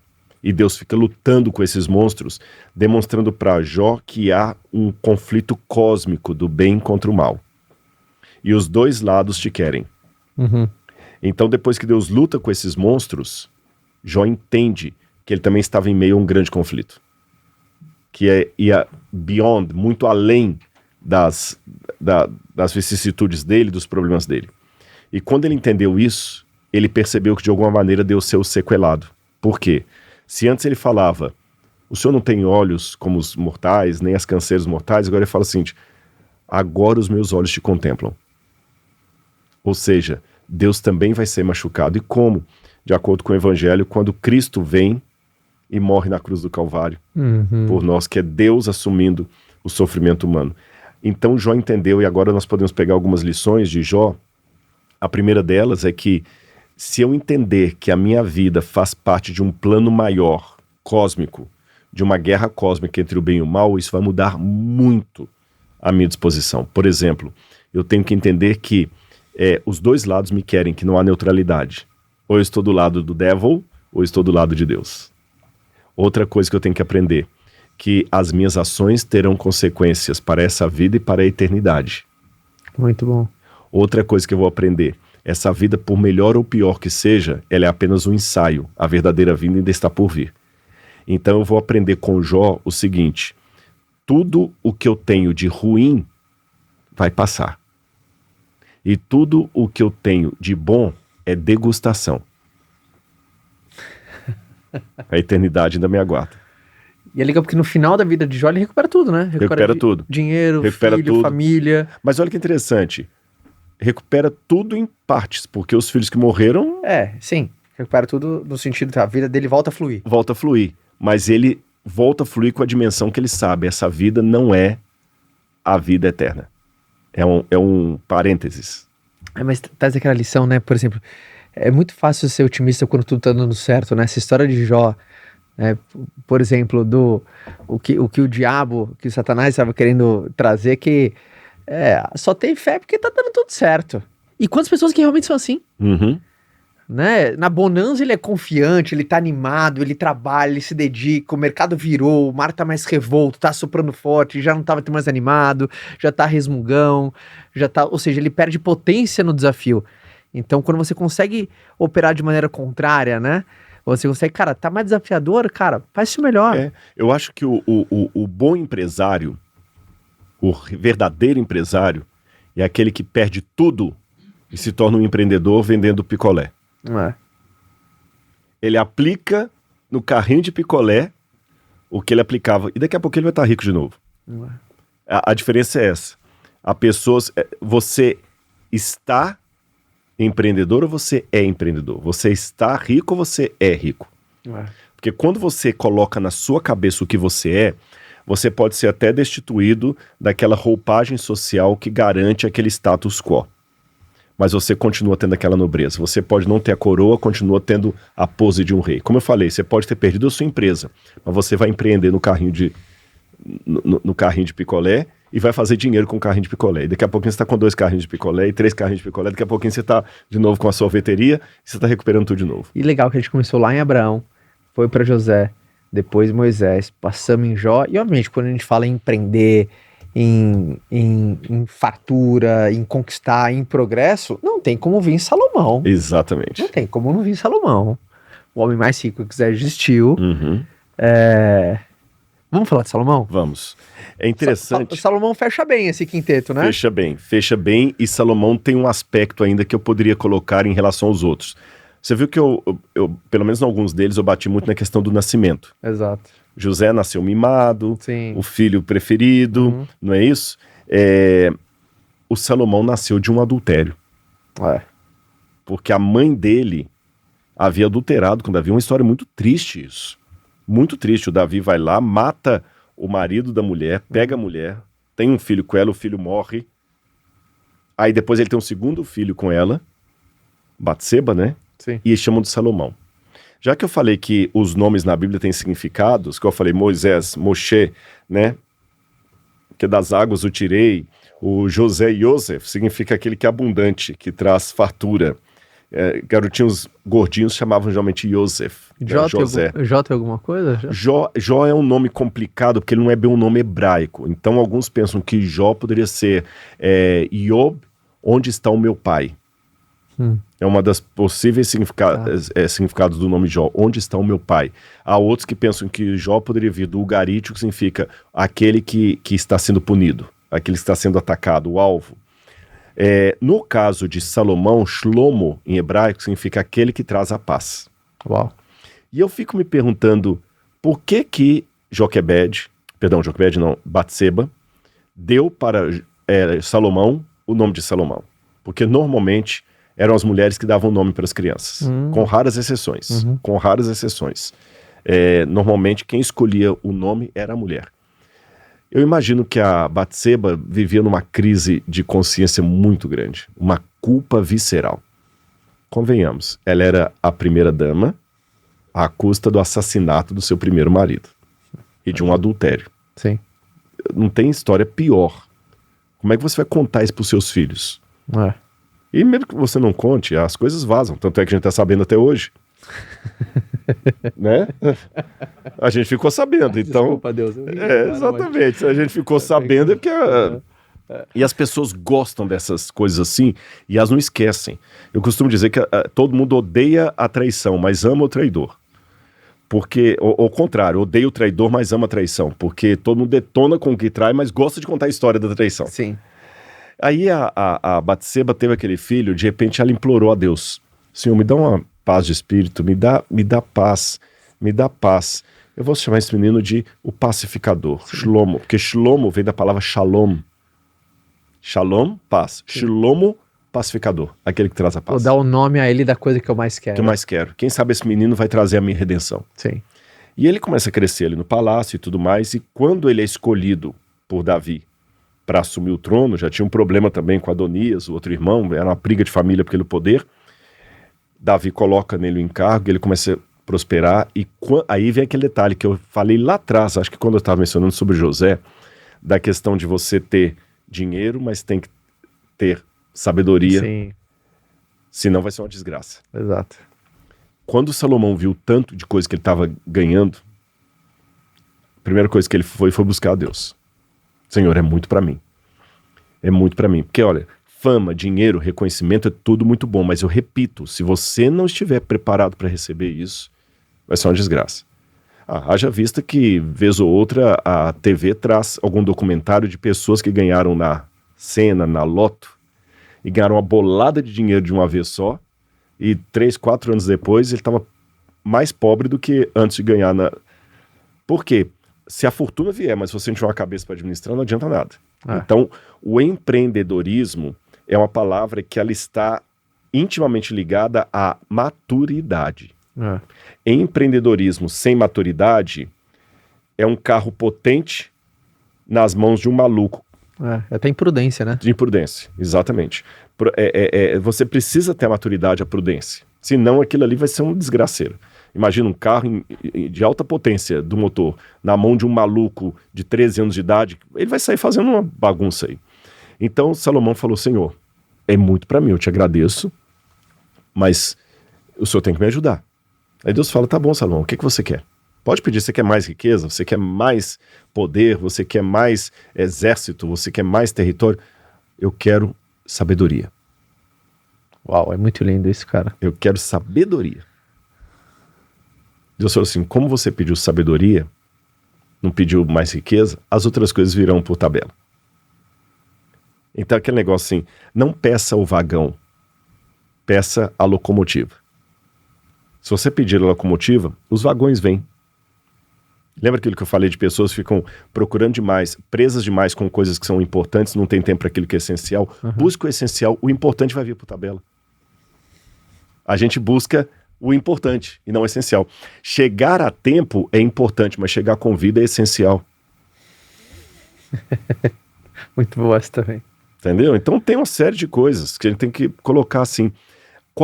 Quais são as coisas essenciais da minha vida? Vou dar um exemplo. Algumas disputas jurídicas. Você pode até ganhar, mas a que custa? Às vezes uma coisa assim: não, eu vou brigar com meu irmão até o fim do mundo pela herança da minha mãe, não vou deixar a casa da minha mãe, eu não vou aceitar, não. Tá, você vai na justiça e vai brigar com seu irmão. Jesus fala muito disso de mansidão, né, cara? Mansidão. E mansidão não é ter sangue de barata. Exatamente. É ser esperto. Você tem razão, o outro tem uma arma. No trânsito, fica quieto. Você não sabe o maluco que tá do outro lado? Às vezes o cara te dá uma fechada, ele é maluco. Aí você quer dar uma de malucão também, o cara sai com um revólver e te mata. Você não sabe. Às vezes o Goulart de Andrade dizia que às vezes você tem que escolher entre ter razão e ser feliz. O que você prefere? Ter razão ou ser feliz? Eu vou até o final. Não compensa. O Salomão pediu sabedoria. E Deus lhe deu sabedoria. Mas mesmo Salomão com sabedoria também teve os momentos delicados dele, que vai acabar redundando lá no livro do Eclesiastes. Ele constrói o templo, várias pessoas vêm de fora, a rainha de Sabá vem de fora para se aconselhar com ele, para ouvir falar dele. E Salomão mostra algumas coisas importantes para mim. A primeira delas, que riqueza não é pecado. Muito bom. A gente tem dois extremos perigosos hoje, Caio, que eu queria chamar a atenção. Por um lado, você tem aquela romantização da pobreza que nos foi legada pela teologia medieval. Até um pouco antes da teologia medieval, os estoicos já traziam um pouco disso aí, né? A gente tem Marco Aurélio, que foi um imperador estoico, mas esse estoicismo dos gregos, aliás, não só estoicismo, você tem o estoicismo e você tem também o Diógenes, que cria o cinismo. Só para o pessoal entender, o Diógenes era um cara que achava que a virtude estava na humildade. Então o Diógenes, ele vivia num barril, ele dormia num barril e vivia com cachorros para todo lado. Como a palavra cachorro em grego é kenekos, então eles falavam, ele é da filosofia dos kenekos, dos cachorros, do kenekoi em grego, dos cachorros. Daí vem a palavra cinismo, cinismo. E só que, olha que interessante a semântica, cinismo, que era o nome da filosofia da pobreza de Diógenes, virou hoje um substantivo significando pessoa hipócrita. Você está com muito cinismo, quer dizer, você está pretendendo uma coisa que não é. E de fato, porque o Diógenes, ele queria ser tão humilde, que ele acabava ficando arrogante.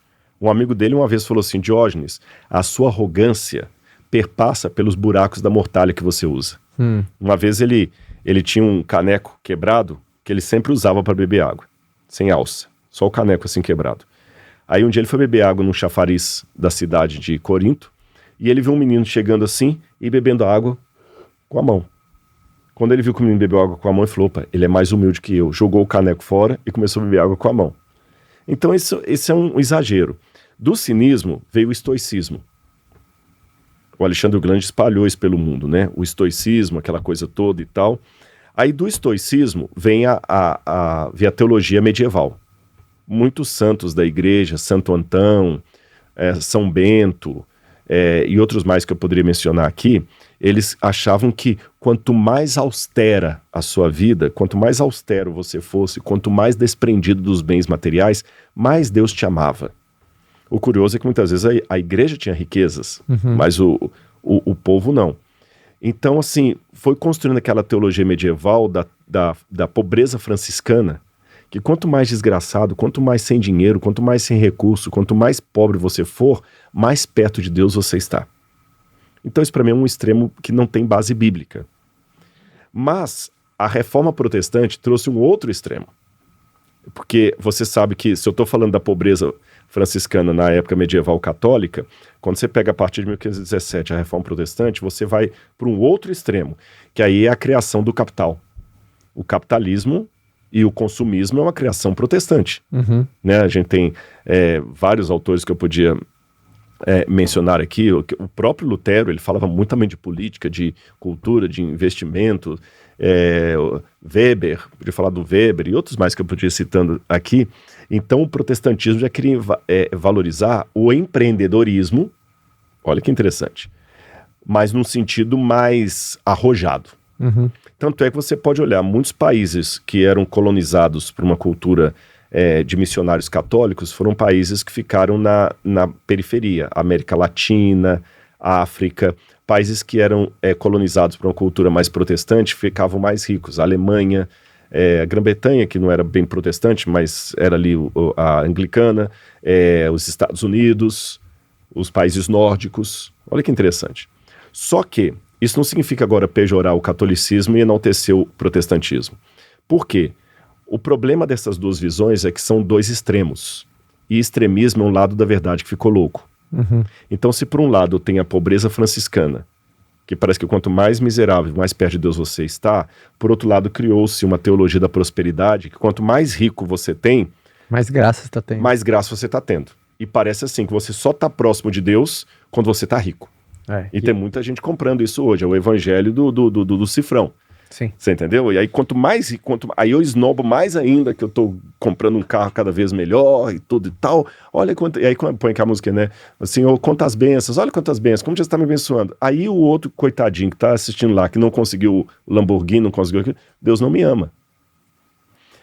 Como eu disse, extremismo é um lado da verdade que ficou louco.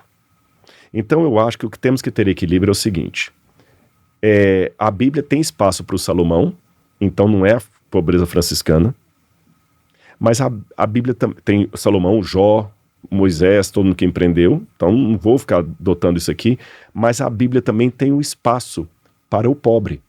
Quando Jesus falou, olha, no mundo tereis aflições, tem de bom ânimo, eu venci o mundo, alguns deixaram tudo por amor a Cristo. Então eu acho que a gente não pode rotular as pessoas pela espiritualidade dela a partir da condição financeira dela. Concordo. Alguns terão talento para serem empreendedores e ricos e outros não. O que nós devemos entender então? Descobrir quais são os meus talentos, qual é a crença limitante que às vezes está me impedindo de desenvolver aquele talento, porque tem uma diferença. Às vezes a minha dificuldade de ficar rico é porque realmente eu não tenho talento para ficar rico. Às vezes eu tive a opção de não querer ser rico. E qual o problema disso? Ou às vezes é uma crença limitante que está me impedindo de prosperar. Você está compreendendo? Total. Agora, quer eu esteja numa situação de pobre ou de rico, eu tenho que ter uma nobreza espiritual. De tal modo que eu encontro pessoas que moram na choupana e estão plenamente realizados. Nunca viajaram para o exterior, estão felizes da vida. E eu encontro pessoas que são multimilionários e estão tomando remédio para dormir e não estão aguentando amanhecer mais um dia dormindo numa cama com cetim. E também vejo o contrário. Eu vejo pessoas na pobreza que estão numa situação assim, deplorável, e eu tenho outros que estão ricos e estão realizados. Então eu não posso confundir pobreza com miséria, não posso confundir prosperidade com exibicionismo. Esse é que é o problema. Pobreza não pode ser miséria. Prosperidade não pode ser exibicionismo. O pobre pode ser pobre com dignidade e dentro da esfera dele ter características de um rico. É aquele sujeito que ele mora numa casinha de sapé, mas a casa dele é limpinha, é arrumadinha, quando ele volta da roça para aquela casinha de sapé, ele se sente confortável, ele come a galinhada dele no domingo, mas feliz da vida. É um cara rico, mesmo sendo pobre. E o rico, ele só é rico realmente quando ele deixa de lado o exibicionismo e faz da riqueza dele uma forma de abençoar pessoas como Moisés abençoou o Egito. Eu acho que esse é o equilíbrio. Palmas, senhoras e senhores. Rodrigo, você não sabe, mas na parte final agora do nosso podcast, essa plateia maravilhosa tem algumas perguntas para você. Você não pagou ninguém para poder aplaudir não, né? Foi voluntário. Foi legal, né? Olha que o pessoal é treinado, ó. Palmas, gente, palmas! Aí o pessoal é treinado. Tem um ali que não bateu não, ó. Patrícia, SBT, tô chegando, hein? Ó, tô chegando. Primeira pergunta, de quem é a produção? Brunão, bora, primeira pergunta. Se eu não souber, eu vou no Google aqui, viu? Não, acho que você vai saber que você viveu. Gratidão por estar aqui, Caio, obrigado pela oportunidade. Sou aluno do Rodrigo Silva na Bíblia Comentada, falta conhecer o NASP, né? Nossa, muito... Posso, em 30 segundos, contar a história do Bíblia Comentada que ele falou? Deve. Aqui eu vou dar um bom exemplo para vocês de empreendedorismo e também crença limitante. Eu tenho um museu, que você já te convidei para ir lá assistir, todo mundo está convidado também. Eu, quando falo tenho um museu, não é que ele é meu, ele hoje pertence ao NASP. Uhum. Nós temos em torno de 4.000 peças arqueológicas originais e mais algumas réplicas em tamanho natural. É o único museu de arqueologia bíblica da América do Sul. E a gente foi conseguindo as peças, todas legalizadas, autenticadas, tudo direitinho, e montamos um acervo maravilhoso. Faltava um prédio adequado para ter esse acervo. Eu até brincava que eu tinha Lamborghini e não tinha a garagem para colocá-lo. Na época da pandemia, um professor falou, Rodrigo, por que você não faz o curso? Ainda estava começando um pouco antes da pandemia a questão dos cursos digitais. Sim, sim. E os poucos que havia era mais na área de finanças, de falar em público, curso de Bíblia. Aí eu falei, o Francis Lê, o nome dele, falei, Francis Lê, eu não vou fazer um curso de Bíblia e botar na internet pagando. Aí vem a crença limitante. Olha a pobreza franciscana. Sim. Né? E quando eu falo pobreza franciscana, não estou criticando os católicos, como eu também não estou criticando os protestantes aqui, respeitando a fé de todo mundo. Eu só fiz um paralelo histórico. Não, mas vem cá. Se eu começar a vender Bíblia na internet, vão falar que eu virei agora um mercador da fé, sabe? Aquele camarada que está usando mal a palavra de Deus, que as coisas de Deus têm que ser dadas de graça. E ele falou, Rodrigo, não é bem assim. Você já coloca um monte de coisa de graça na internet. Mas quando um aluno vem fazer um mestrado, um doutorado, e você é o professor dele ou na graduação, ele não paga uma mensalidade para ter aula de Bíblia com você? Paga. Qual a diferença? Agora você vai dar uma aula num curso na internet e vai conseguir construir. Aí foi aquela questão, lutar para quebrar as crenças. Criamos o curso A Bíblia Comentada, que depois migrou para a plataforma A Bíblia Comentada. Já tem mais de 150 mil alunos na plataforma. O curso está indo muito bem. E aqui eu tenho o Bruno, que é mais um dos alunos lá. E com os recursos da Bíblia Comentada, nós construímos um museu, graças a Deus, que está lá, lindo, esperando a visita de vocês. Estamos mantendo o museu, porque é caro manter o museu. Sim. Imagina um prédio cheio de detalhes, esse prédio que já é caro manter, imagina com tantos... E também mantemos as pesquisas do museu, as escavações arqueológicas e também, para seguir agora a questão da bênção, abençoar os outros, o museu também já tem um braço assistencial. Nós já estamos ajudando uma ONG em Engenheiro Coelho, orquestrando esperança com garotos e garotas em situação de vulnerabilidade. Quando o Rio Grande do Sul teve a tragédia, mandamos 400 mil reais para o Rio Grande do Sul, fora colchões e outras coisas mais. E agora o nosso próximo passo é bolsa de estudo para alunos carentes. Já estamos pagando a faculdade da primeira aluna de psicologia, com internato e tudo, pelo Bíblia Comentada. Então é uma coisa que eu fico feliz, legado, porque abençoa a vida das pessoas. O Bruno pode dar o testemunho dele se vale a pena ou não. Estou deixando as pessoas conhecerem tudo o que eu aprendi da Bíblia. O que eu aprendi, eu estou passando para frente. Está abençoando ao lar das pessoas e o que elas estão pagando ainda está ajudando a abençoar outras pessoas culturalmente com a manutenção do museu Então, Muito por isso que eu legal. quis dar esse testemunho aqui Muito legal. de empreendedorismo. Palmas, viu? Rodrigo, quem tá Obrigado. arrasando. Viu? Brunão, manda pau. Eu vejo o Caio lendo a Bíblia todos os dias ali pelo Instagram, e um dos caras que foi usado por Deus para inserir Bíblia nessa geração, deixar o legado na minha casa, foi você, Rodrigo. Poxa, obrigado, viu? obrigado E minha esposa, Bruna. Todos os líderes da fé que vocês trouxeram aí desde Moisés, eles tiveram um período de vulnerabilidade, né? Desafios no mundo emocional. Eu queria que você compartilhasse com a gente qual ou quais decisões você teve que tomar na prática no seu dia a dia quando todas as portas se fecharam na sua vida emocional, quando você teve depressão. Uhum. Boa. Olha, palmas, viu?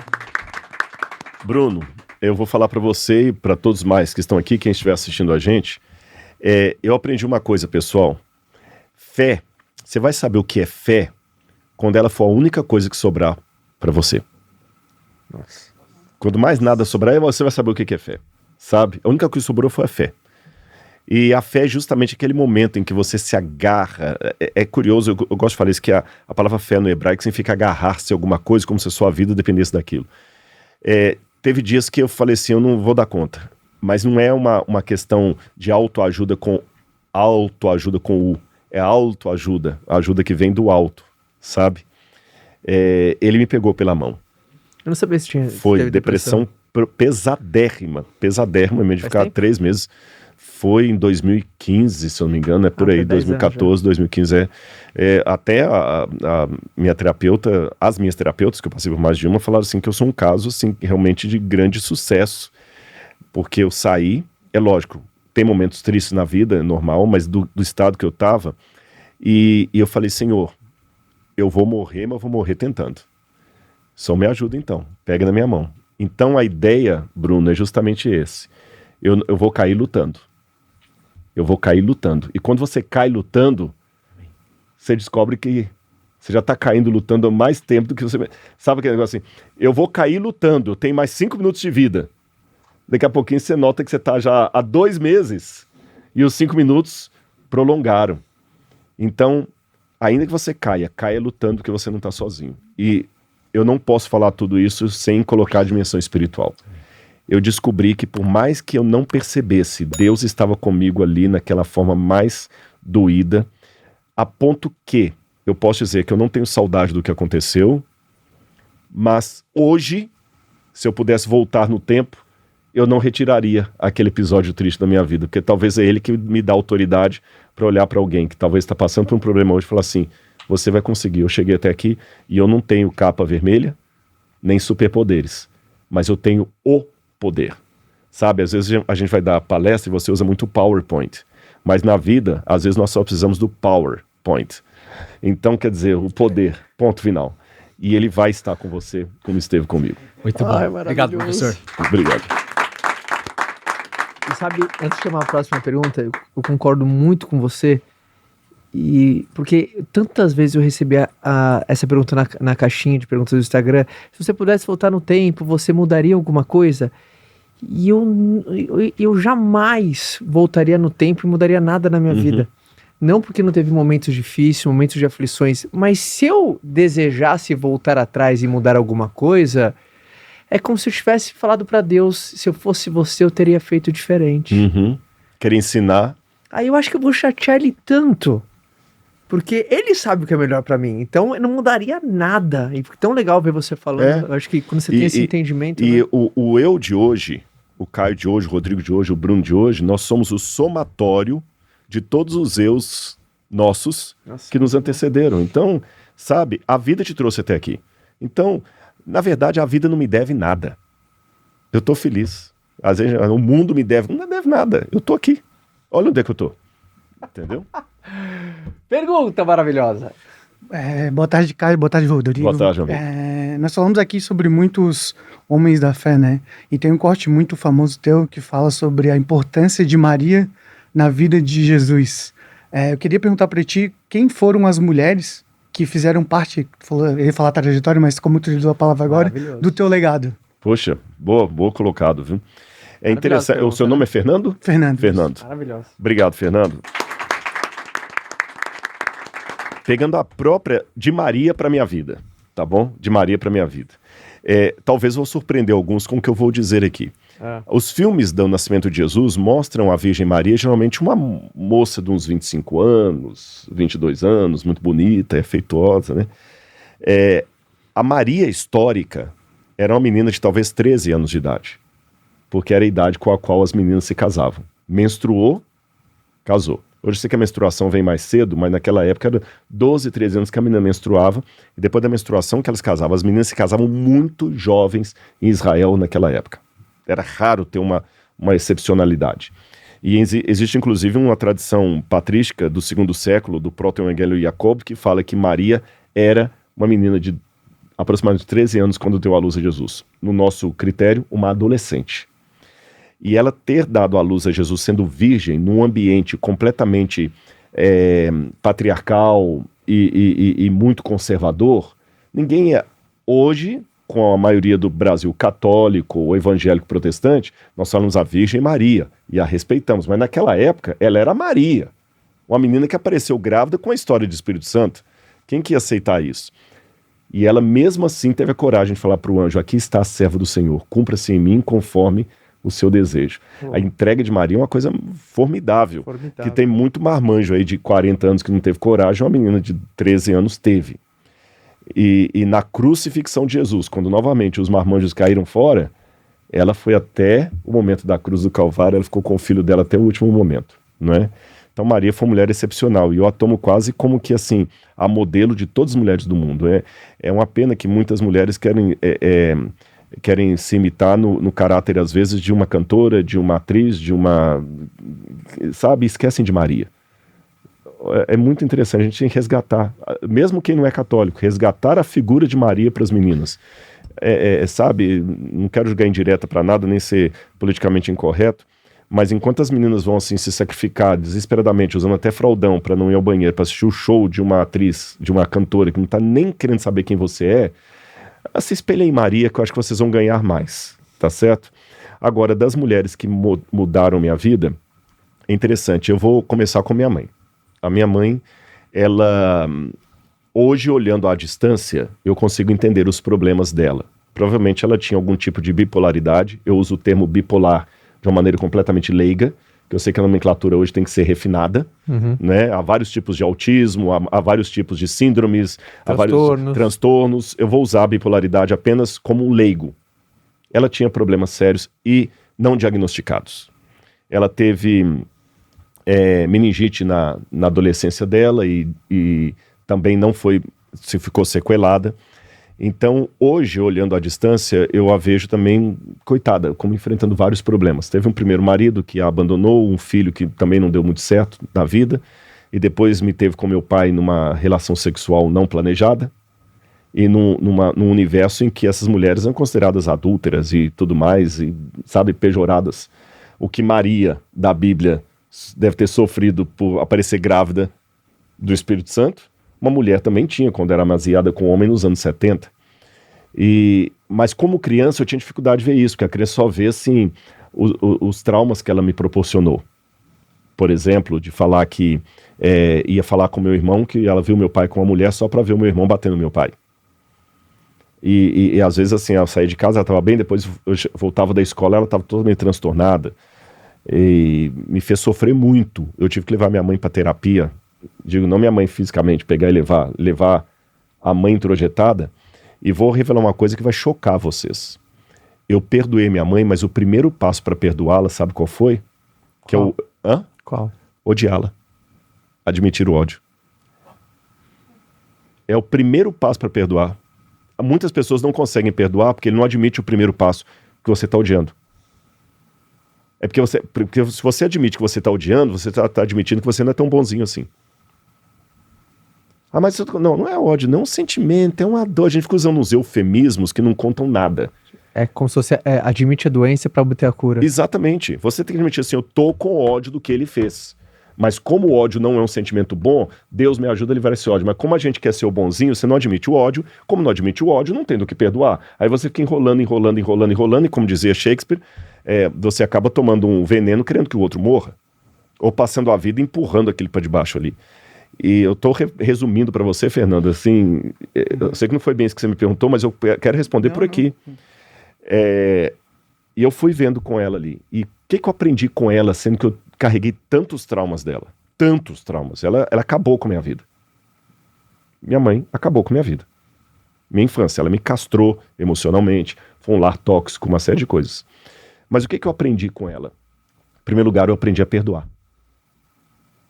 Em segundo lugar, eu aprendi a olhar as pessoas não como elas são, mas como elas poderiam vir a ser transformadas pela graça de Deus. Uau.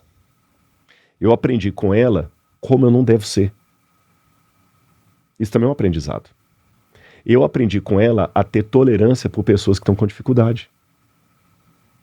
Eu aprendi com ela que eu posso ser mais forte. E eu aprendi com ela que eu não sou tão bom assim. Você entende? Então, apesar de ser um exemplo tão às avessas, quase como o Macunaíma, né, anti-herói, ela foi uma mulher que modelou muitas coisas que eu fico olhando hoje. Eu aprendi com a relação tóxica dos meus pais como eu não devo tratar a minha esposa. Então, eu estou respondendo a sua pergunta pelas portas dos fundos, porque às vezes quando a gente fala os modelos de vida, a gente só elenca aqueles com os quais eu tenho que aprender. Como se os exemplos negativos também não fossem uma forma de aprendizado. Alguém te machucou, te magoou, preste bastante atenção nessa pessoa para que você não faça a mesma coisa que ela fez. Seu pai acabou com a sua vida, seu pai tirou a sua autoestima, aprenda bastante com o que ele fez para você não repetir o mau legado. Então, o mau aprendizado também é algo que eu tenho que aprender. Eu tenho que aprender com Hitler para não sacrificar judeus. Eu tenho que também aprender com o erro para não ir no lugar onde ele está indo. E não também me sentir arvorar uma superioridade. Além da minha mãe, eu também tenho que agradecer a várias outras mães que Deus foi colocando no meu caminho. Mulheres que até eu falo assim, eu te tenho como um filho. Hoje eu tenho muitas mulheres que às vezes eu nem conheço, que na madrugada oram por mim. Um dia eu estava pregando numa igreja batista em Belo Horizonte. E chegou uma senhora da Assembleia de Deus. Ela veio de uma cidade do interior. Ela falou assim, meu filho, eu quero falar com você lá no bairro da Pampulha. Eu vim aqui, não é porque você está na internet famoso, eu queria te conhecer, não. Eu vim aqui só por uma coisa. Eu sou da Assembleia de Deus, e quem conhece as igrejas pentecostais, eu estou falando daquela do Coque ainda, aquela senhorinha, sabe?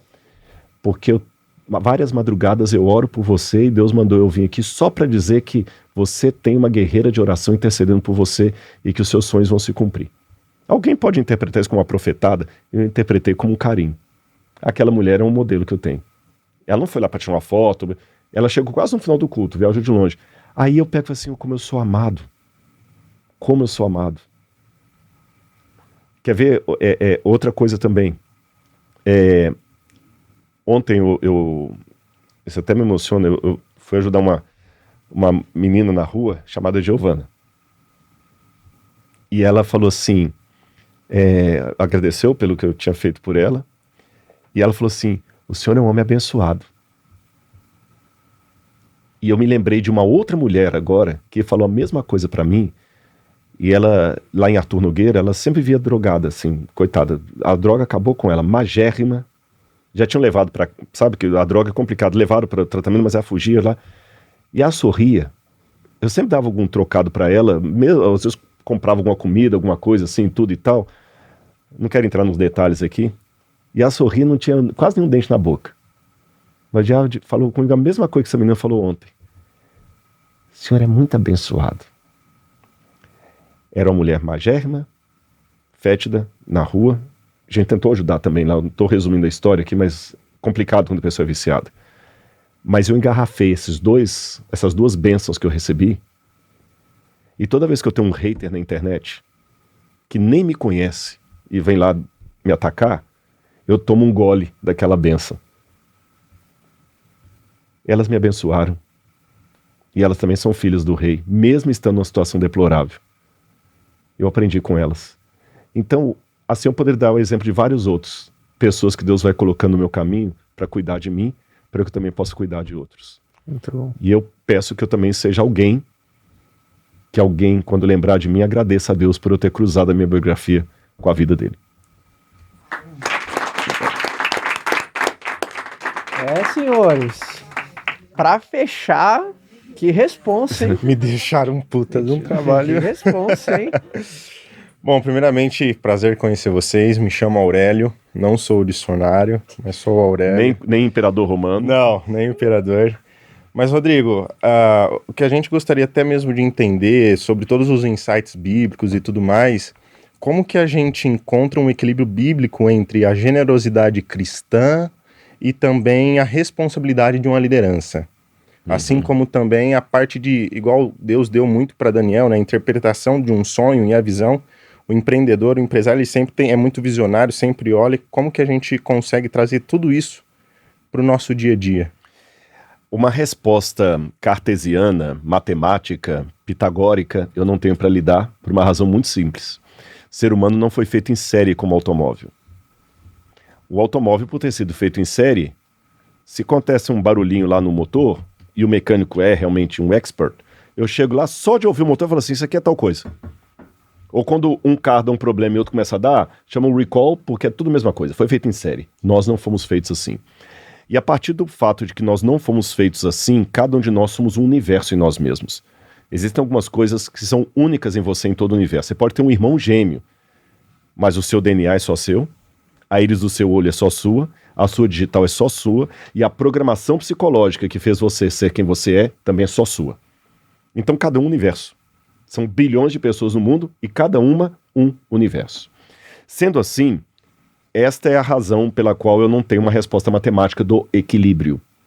É como o remédio para depressão que o psiquiatra passa. Às vezes ele passa um remédio e ele te deixa muito eufórico, ou te põe um outro, você fica muito para baixo, ele tem que ficar fazendo a medida das doses ali, olha, volta, vamos tirar esse medicamento, vamos aumentar um pouquinho do outro, tirar aqui e tudo, porque o equilíbrio é feito ao longo da vida. E vou falar, você vai errar muitas vezes no equilíbrio. Você vai errar.